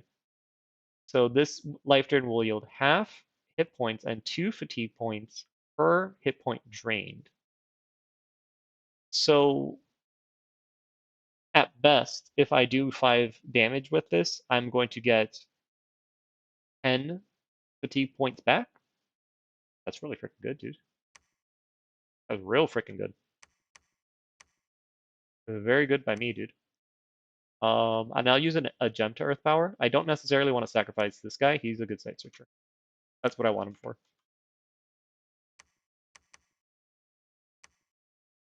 I'm just doing these big PD dumps to stimmy and maybe attrition a little bit the enemy armies so that I can get things under control again, because this is the worst part of about fighting AI and competent players sometimes too, is they just run around. You can't catch them.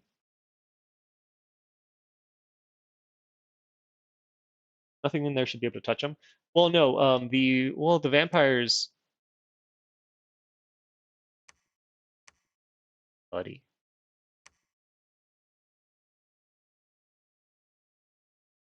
The fact Zoth can't move to Robinson's in turn if Spitting Caves hurts you on a spiritual level. Yeah, that doesn't make too much sense. They definitely should be able to do that. All right, guys, I found myself a. Oh, that's nice.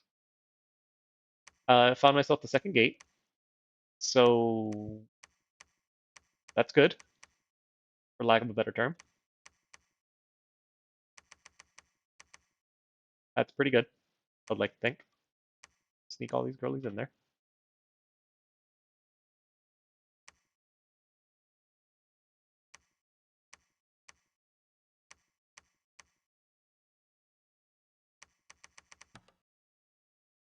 Look with that.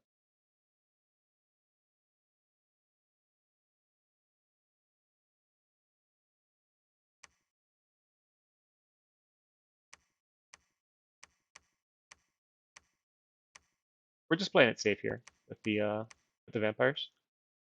Uh, Tohu, you want to try it out? Let's do this. You want to try this out just like this?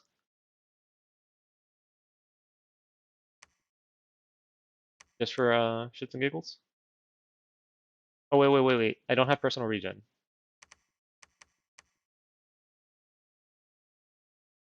Should be fine, yeah? Okay. Let me get personal regen. Or do you think I won't need personal regen? And we do like what? Iron Skin?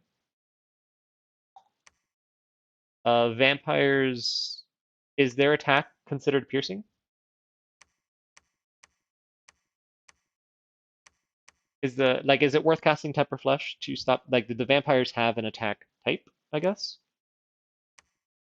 I don't think he'll be able to cast this actually. I think he'll get 2 spells off and then be in melee. So do you think personal Iron Skin and Earth Power, or personal Iron Skin and personal regen? It's piercing? No, it's untyped. Okay. Or do you think enlarge?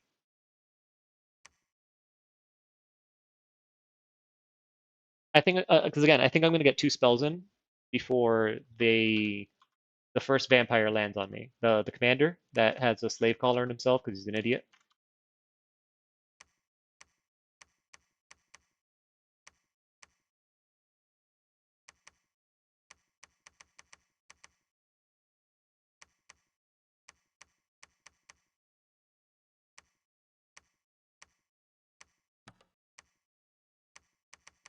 I think, by the way, they're not alive. I just realized the Athame won't work on them.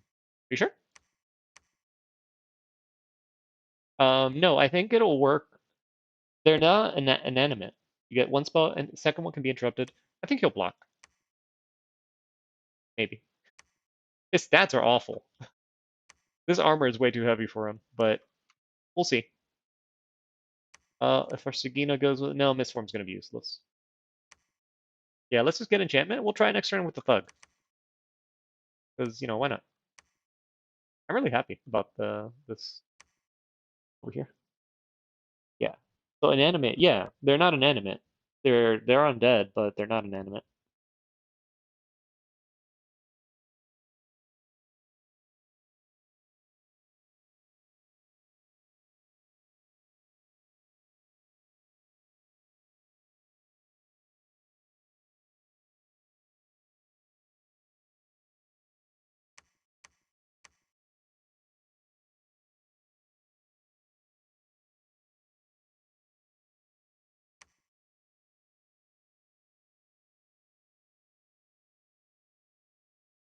Give him like 5 dudes. No, he'll run if I give him bodyguards. Hands have low hit points.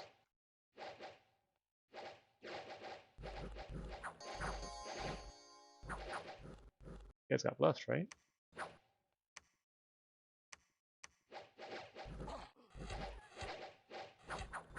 Should be fine.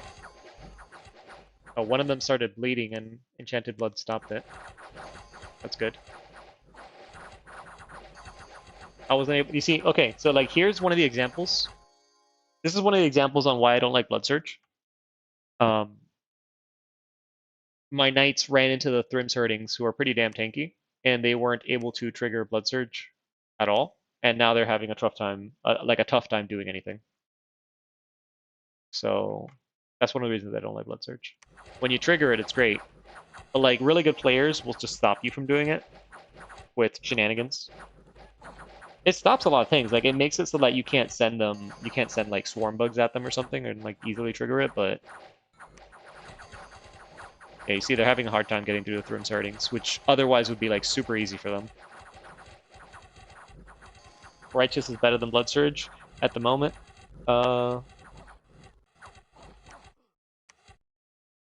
Maybe. Maybe. It depends on your Sacred.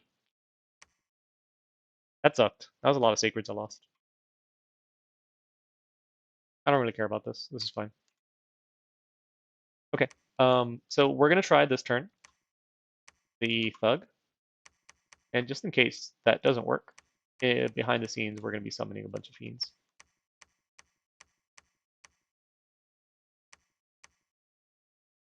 Okay. How much do you cost here? It'll cost 3 gems. Oh, so it doesn't like round.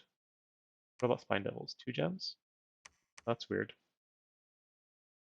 I would have figured it would have like rounded. Righteous with Cav is great because the mounts are sacred. Yeah, that's pretty good. That's not a bad idea. That's not a bad idea at all.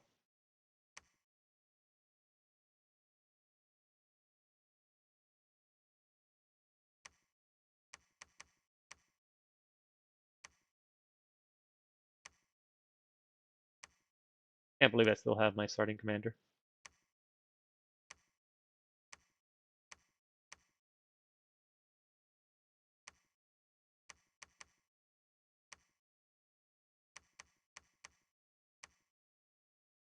God damn Jodens, man.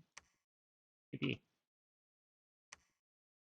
In Spanish, we have a saying, no jodas tanto. Don't be so freaking annoying. The asps? Yeah, the asps are really, really good. The flaming asps and the other ones, they're super good. I don't have... Serious? I don't have 8 research points. Okay. One more turn, guys. I really need my capital. One more turn.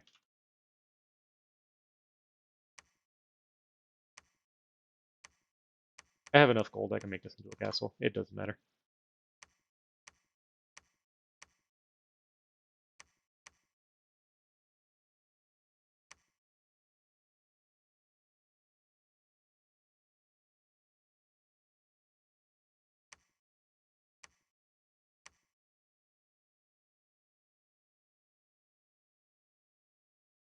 Or if I say Jotun,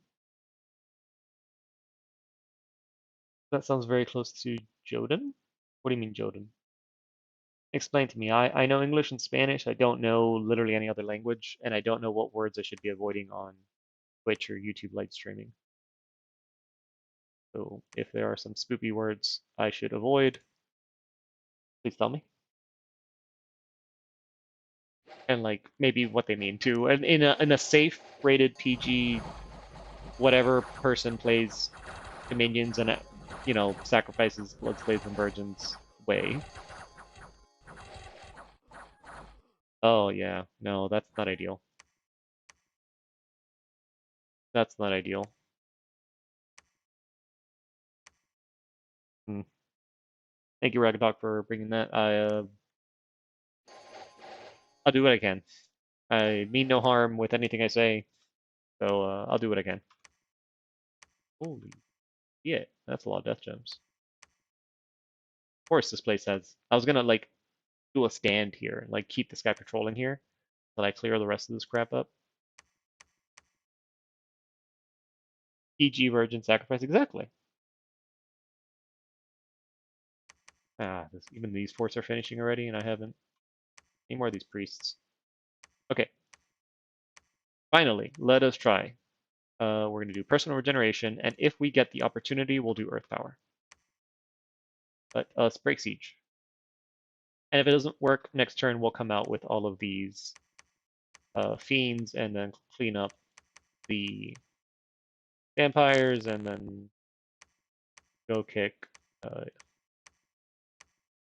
Wait, so should I like hard pronounce the J sound?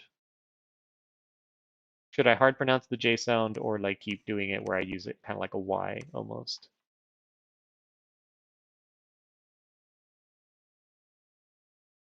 I want to be as respectful as possible.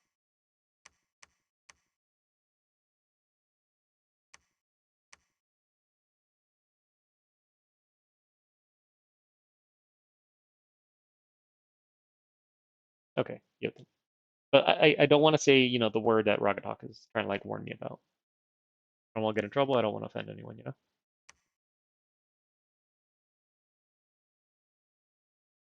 You want the personal regen first? Okay.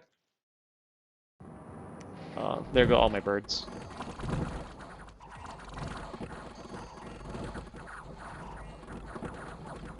This is what I wanted those barbarians for.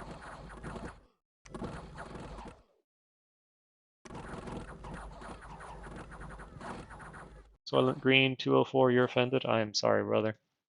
Whatever I said, there's a player in the Dominions community called Grippa for Life. He made me do it. Pronounce the T properly, and I'm good. I will do my best. I've also got retainers on while I'm home, and I probably shouldn't stream with these things on. And that does make things a little tougher for me. Who's this guy? Why are you here? Oh, crud. Okay. Life Drain is untyped. AoE 2 is my safe space. Mr. Green, sorry, I will not be doing. I was trying to learn Age of Empires 2, but then I ended up learning Age of Empires 4 instead. And at some point, I will start streaming that. But right now, I got to take advantage of all of this Dominion 6 hype, both in the community and myself. Because I was supposed to play Age of Empires 4 tonight, and I was just like, I really want to try Pyrene or Pyrene or Pyrene, and here we are. They're not pierce resistant. Attic.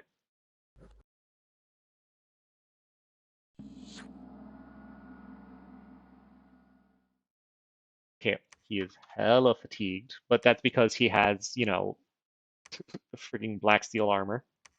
But once he starts attacking, everything should be okay. Once he starts attacking, everything should be okay.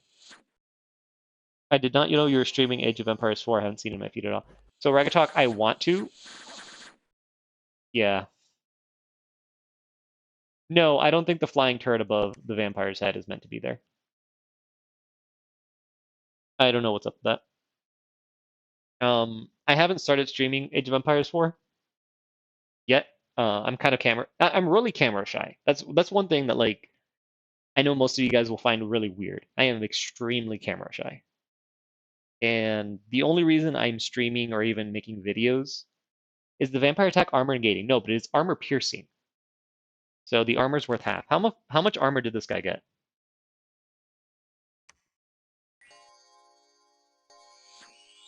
He ended up with 31 armor. So yeah, no, it's definitely not close. The vampire attacks would do 14 versus half of 31. So, and then the other guys are like 13. Yeah, no, he was dead, super dead. If I had the only reason is because the vampires I'm already. I get distracted. Okay, I'm working on it. uh, yeah, I'm extremely camera shy, and the only reason I started streaming or making YouTube videos is just because I'd had like multiple people. Uh, Clearly I do it for the clout, I guess. Um, I had multiple people all at once start telling me that I should make videos on things because I had interesting slash off meta slash original ideas on how to play nations or how to use certain spell paths compared to like I guess traditional Dominions 5 community. And it wasn't just like, one group of friends or one set of people. So I was kind of like, screw it, I'll give it a shot. So leading from that, I was kind of like, okay, I have people like Lucid Tactics telling me that I'm an okay player, I'm a fairly good player. And then, I let it get to my head and I'm like, okay, well, okay, if I'm good at games, then I can totally stream and not look like a fool, right? So how are we doing this? And oh shit, these guys are good leaders. This is a double random right over here, right? Yeah, that's a double random. This is a double random. I didn't realize that these were double randoms. Holy shit.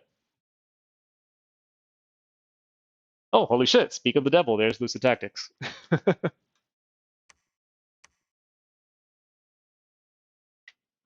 Speak of the devil. Let APM become your Zen. I'm getting kind of the same treatment in Age of Empires 4 that I am here. I started playing in. Why did you end up with 4 and not 2? I got you, man. I started playing Age of Empires 4 in late October. I think like October 29th or something I picked it up. Oh, these Jade Sorceresses are gonna make such a big deal, dude. Just here taking notes, learning your secrets. All I've done, Lucid, is recruit knights, get my ass kicked by vampires on my capital, and Jotunheim running around, being annoying ice giants. I don't necessarily think I'm doing anything good per se. How common? Okay, this is a less common random I can sacrifice.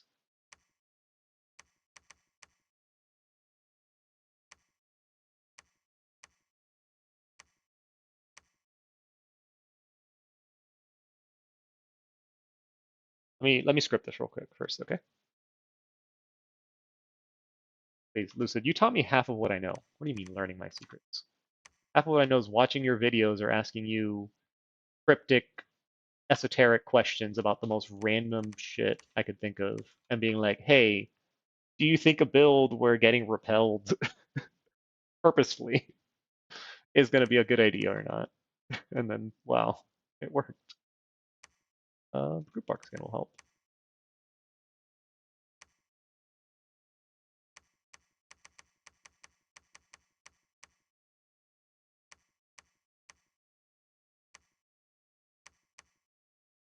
Okay, so Age of Empires 4, I started in October 29th or November 1st, somewhere around there, for shits and giggles, because I heard that, it was better. I remember when it launched, it was awful. So I started playing it because Storm Demons and Relief is nuts, because their ammo is based on fatigue. Yeah, that's legit. That's legit. Hey, actually, Lucid, and for new joiners, if you're gonna take anything from this stream, look at this shit. You can go to your recruitments. I was supposed to hit an recruitment screen, not end turn. I got really hyped for a second. Look, you go to your recruitment screen, and then bounce between your forts. Not only that, if you're recruiting foreign recruit stuff, you can bounce between that too. But then also bounce between your forts. Wait, it's not doing it now. Of course it's not. So that's pretty cool. Anyways, so I started playing Age of Empires 4 because they said that it was better. How do you bounce? The arrow keys, Lucid. So left and right, just left and right on your hotkeys will allow you to bounce between the screens, and then you hold down Control, and it will bounce between them. That's a lot of misform. It'll bounce between recruiting provinces, not just forts.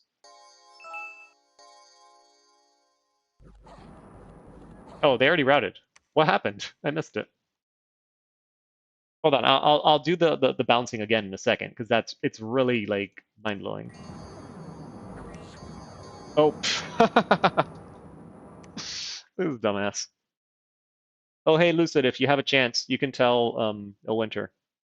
This guy's a turd over his head. I don't know why, but he does. So I heard Age of Empires 4 was good. I wanted to give it a shot.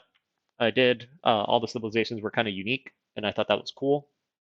And I kind of learned a little bit more about it. I had been watching Age of Empires 2 for a while. It's following Hera. Hera's badass. And then I kind of found that Age 4 was more like strategy macro based. It's more about like actually pre-planning ahead and doing things versus Age of Empires 2 kind of gave me this vibe that it's all about your unit micro and your APM and quick walling, and I really hate quick walling. And honestly, I just need an excuse to not do quick walling. So I started playing Age of Empires 4, and then I got to Diamond 3, I think in like a month or two, and it's the first RTS I ever play. Like it multiplayer competitive. I have done single player RTS. Like my first game ever was Warcraft 2 and StarCraft 2. Um, those were the first games I ever played, and then I've only done RTS like single player campaigns and shit. They're super fun. And so I got the Diamond something Age of Empires 4, and apparently that's really good. And I have a lot of fun with it. I just need to get to the point where like I feel comfortable enough to do that on screen. Because again, I am camera shy. But that'll be soon. We'll get there. We'll get there. As for this game, okay, it is 9 o'clock, so I am also an old man, and I do need to start prepping for bed.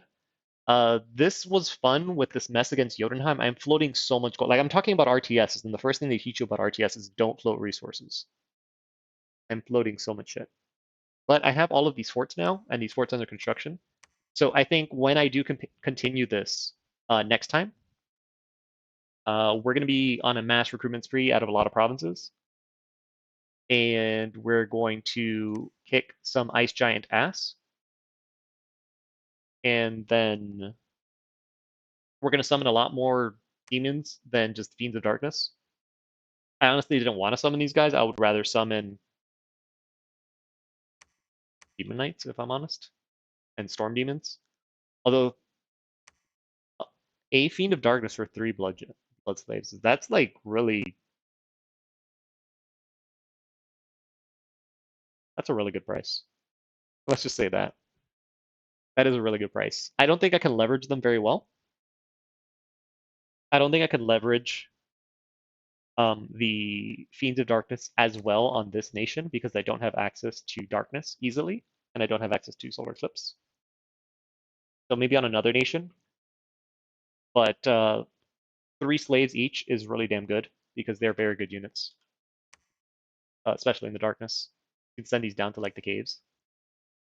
Did that get buffed? Yeah, they used to be 5 slaves each, if I remember correctly.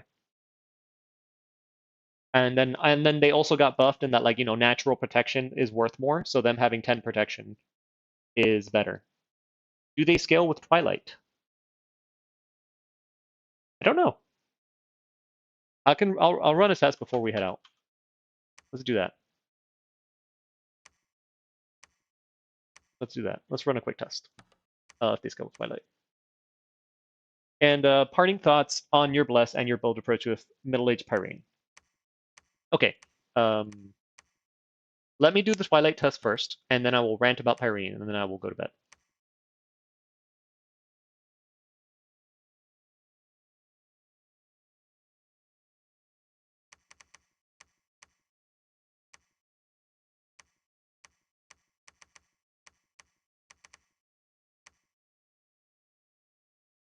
They do slashing damage, yeah.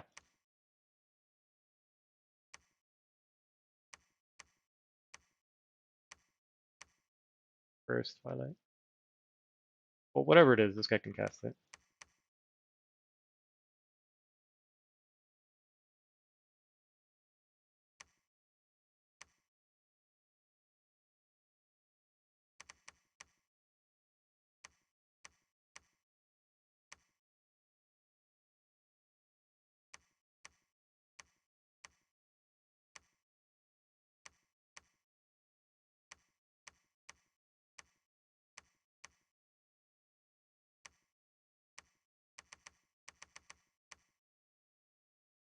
I'm gonna test Nightfall while I'm here, you know? Just to see what kind of darkness Nightfall is. I want to hold, and Nightfall. So we get like a chance to look at both.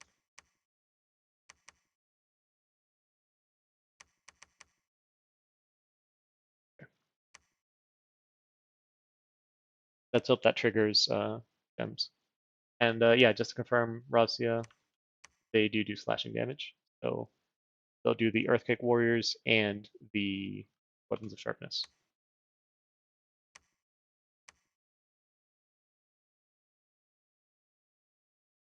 Okay, is he actually going to cast spells? Yes.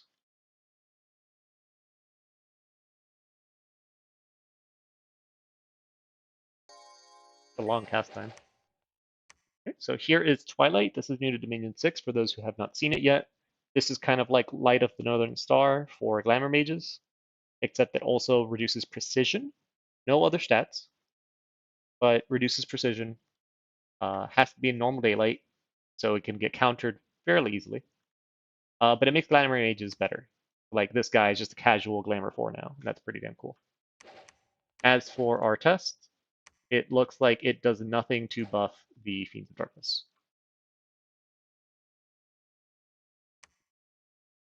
That's still really good that like this is the Twilight that doesn't fall. Yeah, it's still good that they 3 slaves a pop is really damn efficient for them. I mean, it's not like mage turn efficient, but like they're really good units for 3 slaves, dude. And then at some point, this guy's gonna cast Darkness.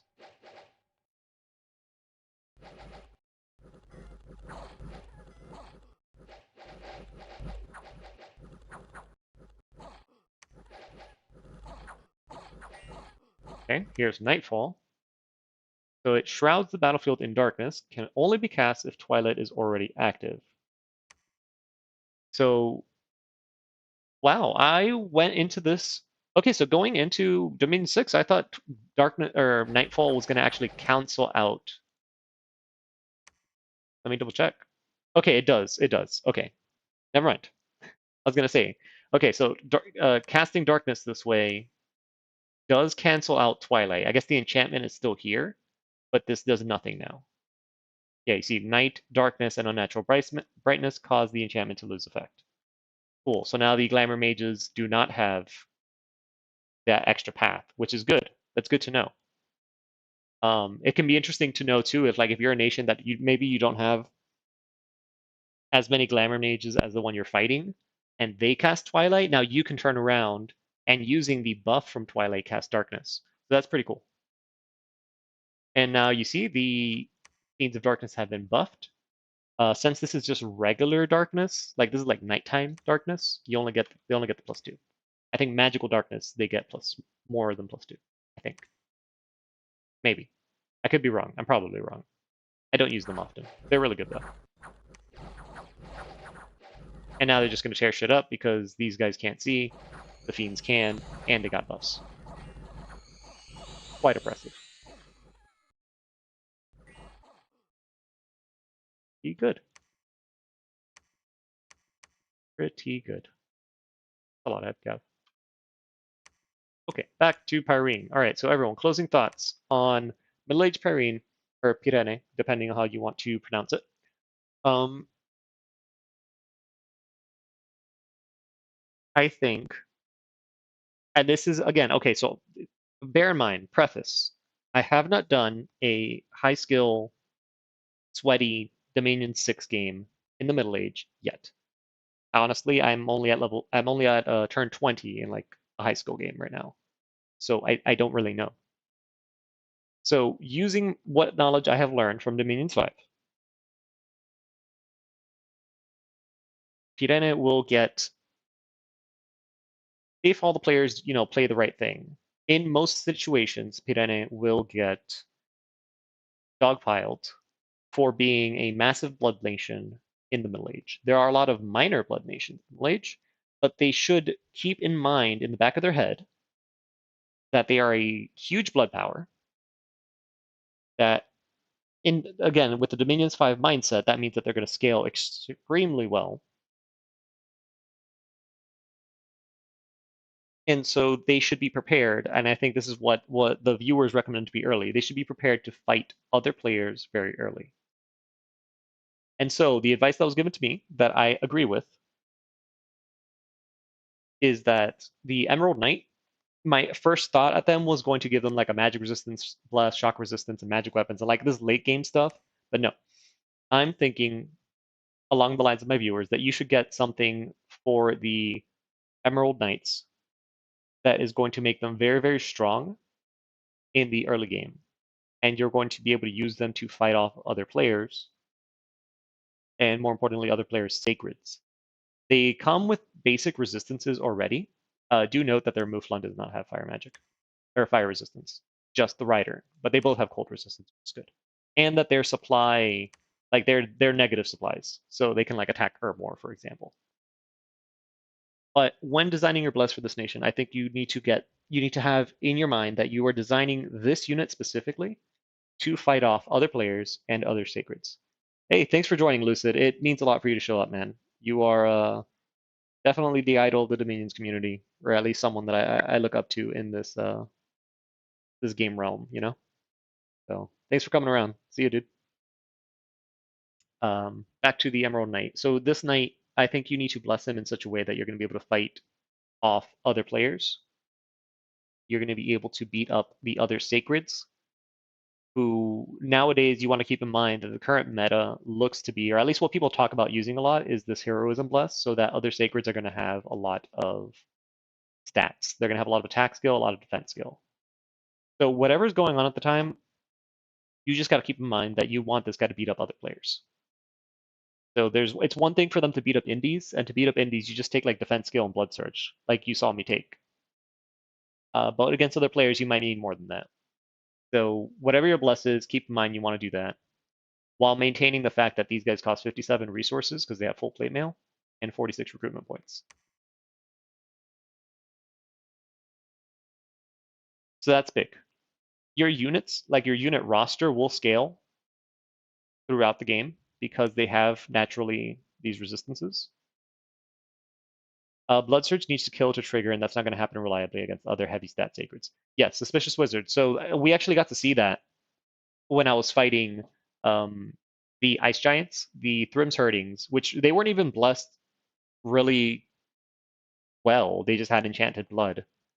And the Emerald Knights with Blood Surge, and I think +1 strength or something small, weren't able to kill them, and so they kind of stalled out. And then they died. Which is what's going to happen against other players, is you're not going to be able to trigger Blood Surge. Against the Independents or against the AI, easy peasy. But yeah, so like Blood Surge isn't something I would take on this in a multiplayer game. I wouldn't recommend it. You need something that can expand and something that can kill players. Blood Surge comboed with right. That's something actually Tohubohu recommended earlier, I'm pretty sure, to get the Righteous Wrath, because it's going to trigger even if your mount dies. And that might be more of a guarantee when fighting other players than Blood Surge. Maybe. Maybe. I'm not sure. Middle Age is the age, or traditionally is the age of really strong blesses on units, or really strong sacreds, like Morbarks. Blessed Goat Explosion. Yeah. So you really just need the Emerald Knight to be competitive, and then you just need the scales to just survive because your mages are really good, but they're also really expensive. They're not sacred. The Akabelts is amazing, and the Sorgina is also amazing. Like both of these mages are fantastic. They're both super freaking good. You technically have the Pyrene Bishop, but this is just a cheaper unit leader and blood sacrificer. The fact that he has magic is more of a convenience than anything else. But he's there to bless shit and blood sacrifice. The rest of your roster is fantastic. Like everyone wishes that their units had fire and cold resistance and heavy armor greatswords. Like this unit's beautiful. But really it's just have the idea that you need to defend yourself early game, and then your late game will be solved by summoning demons. Your Akabelts can summon Demon Knights, which are really good. Your Sorginas can summon Storm Demons, which are really good. Alternatively, if you don't want to use your Emerald Knights, you can go for like a Dormant Pretender. You can take a Dormant Titan. Do they have good Dormant Titans? Let me see. Oh. I like this one. She's not a very good Dormant Titan, but she's cheap. This guy has an invisible helmet, which in the Middle Age, not as many people take Spirit Sight, but I think now there's a spell to give Spirit Sight, and there's a spell to give True Sight, and I think True Sight can already see invisibility. So this guy used to be okay, but I don't think he's as good anymore. Athena, Titan of War and Wisdom. This one's really good because it comes with built-in fear, built-in magic phase paths, combat caster. Combat caster is going to be important here, not because she's going to cast spells in combat. I mean, she can. Like her casting Shockwave is going to be great. But when you put on equipment on your Titan, your encumbrance per spell cast goes up by twice the equipment's encumbrance. So like this bronze cuirass will do 6 encumbrance on any other mage, but for her it only does 3. So combat caster is important to manage your fatigue. But again, she comes with fear, combat caster, this owl, which is going to repel things. So she's a pretty good Dormant Titan. The Great Archon is really greedy for a Dormant Titan. Not so much that he's good at actually fighting, but he provides Inspiring Researcher and Alchemist. But he's very greedy, like super greedy. I would probably not even bother. Your nation is greedy as shit already. Like you already have a super greedy nation. So I wouldn't bother with the Great Archon. Is Enchanted Blood worth it for cavalry? Enchanted Blood is pretty good. It's you just got to break it down. So it's 4 bless points, and 2 of those bless points is giving you +1 magic resistance. So you have 2 bless points for 0.5 regen, I guess. Lord of the Forest used to be a good Dormant Titan when he was Nature Earth. I don't know if he still is. He might be. He might be. No, this guy would take too long. But I've used him before as a Dormant Titan, but it would take too long. You need Invulnerability, which is Alteration 5, to make this guy really good.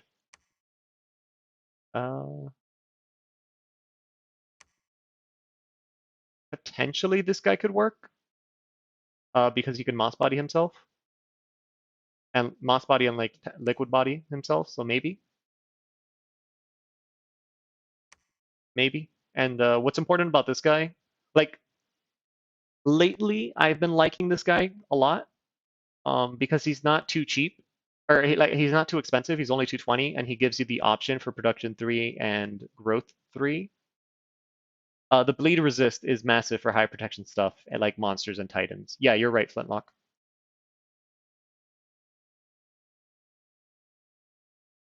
I agree with you. So lately I've been liking this guy because he has Moss Body and Liquid Body. So like he can defend himself okay. He can foul vapors potentially later, but he also gives you growth 3 and production 3, which means a lot for a lot of nations. So lately I've been liking him. You don't have any of like the construct titans. You don't have like a Drakon, I think, do you?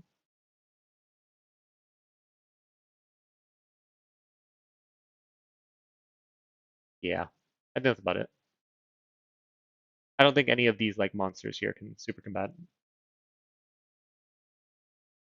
So, Suspicious Wizard says, you're playing with the Forest Titan, but I was using him to cast big nature casts that I could have been using my communion for. Yeah, that's a legitimate way to play.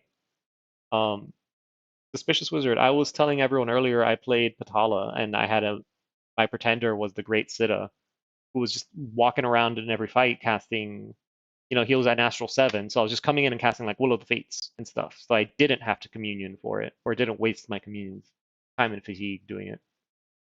So yeah. So yeah, I guess this nation does have a few dormant titans if you wanted. The Cerberus camp requires research. So the Cerberus is good because it has really good fear, but I wouldn't use this against players because it doesn't have a form of physical, well, or I guess it has Iron Skin and it has Temper Flesh, but I feel like you need at least 2 to 3 layers of protection against players. So for example, what I mean by layers of protection. So right now, this guy's going to have high protection, and he's going to have Temper Flesh, so physical resistance. That's 2 layers of protection, right?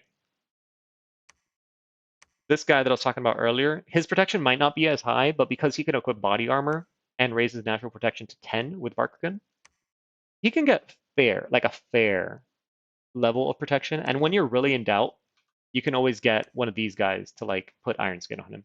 Like if you're in really like real doubt. So 1 layer of protection is going to be his actual protection itself. The second layer of protection is that he does um, Moss Body, and Moss Body is a little bit weaker in Dominion 6. It can pop more often. And then the third layer is going to be the Liquid Body, so it's the physical resistance. You guys are saying the Scary Dog is killy. So the thing when you use the Dormant Titans, at least my philosophy for it is when you use the Dormant Titans against other players, you don't want them to be killy. You don't care if they're killy or not. Your bare minimum is win the fight, and half the time you win the fight by your enemy running away. And your Titan needs to not die to do that. So Unsurroundable is good on the dog. I mean, the dog has 8 defense skill. So it's like, sure, he's not going to go under 8 defense skill, but he's going to get hit. He's going to kill shit, and he's going to have fear. So there's a good chance the enemy routes early before he dies, but it's still going to be rough. And you're going to need an Acrobelts to spam regen on him. Virtue, no, the Virtue is going to be really good against beating Independence. So you can expand with the Virtue, but I don't think you can fight players with the Virtue. I think if you fight players, your Virtue is a caster or a raider, and I don't think you want to use this as either of them. Not with, not with this nation. The Dominion 6 Titan series. So cookies, the problem with that is I need to use Titans more in like big player games. Because everything I can say and like everything my current videos are, it's all theory. And I really would rather have like direct experience to tell you guys, but I don't. I don't want to play more than 2 games at the same time because then I get lazy in the late game and I want to put games on YouTube that I'm winning. And to do that, I need to not play more than 2 games at the same time. And even then, I'm still going to lose a lot. So if you put the Virtue in armor, it has the equivalent of 30 protection. Uh, if the opponent doesn't have magic weapons, and right now the meta doesn't look to be like what I have seen people talk about, what I have seen people post as blesses, what I've seen people use in blitzes or in my long forward games, nobody is taking magic weapons right now. So if they don't have magic weapons, then yes, the Virtue is going to tear shit up. With all Fire Shield, Mistform, Invulnerable, it is going to tear shit up. I feel like and then, okay, last question, guys, and I gotta go. I'm past my bedtime. Uh, Cheerio says, I feel like if I see Baphomet, I tend to pick Baphomet. Cheerio, you are a smart man or woman. Whatever it is, you're a smart person. Most of the time, if you see the Baphomet and you have strong Sacreds, you take the Baphomet. And doubly so on this nation that actually gets a discount on the Baphomet. So like that single player game you guys just saw, that was me using the Baphomet. And Baphomet is very good. It's nerfed a little bit here in Dominion 6 because it has Spirit Form, so it can't do Iron Skin and stuff. Baphomet is very good, guys. Never feel bad taking the Baphomet. You can add a path or two.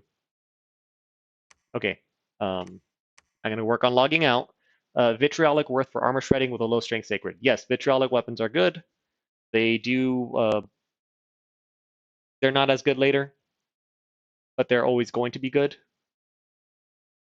I guess it's going to be like they're great early on, and then later on they're going to be good instead of great, which is fine. So, all right, everyone. Thank you all for joining. This streaming thing is new to me, and I'm trying to do it more. It's actually kind of fun. So we'll see how it goes. We'll see how it goes. Thank you guys for coming. I hope you have a wonderful night, evening, morning, wherever you are. Hope you have a good one. See you next time.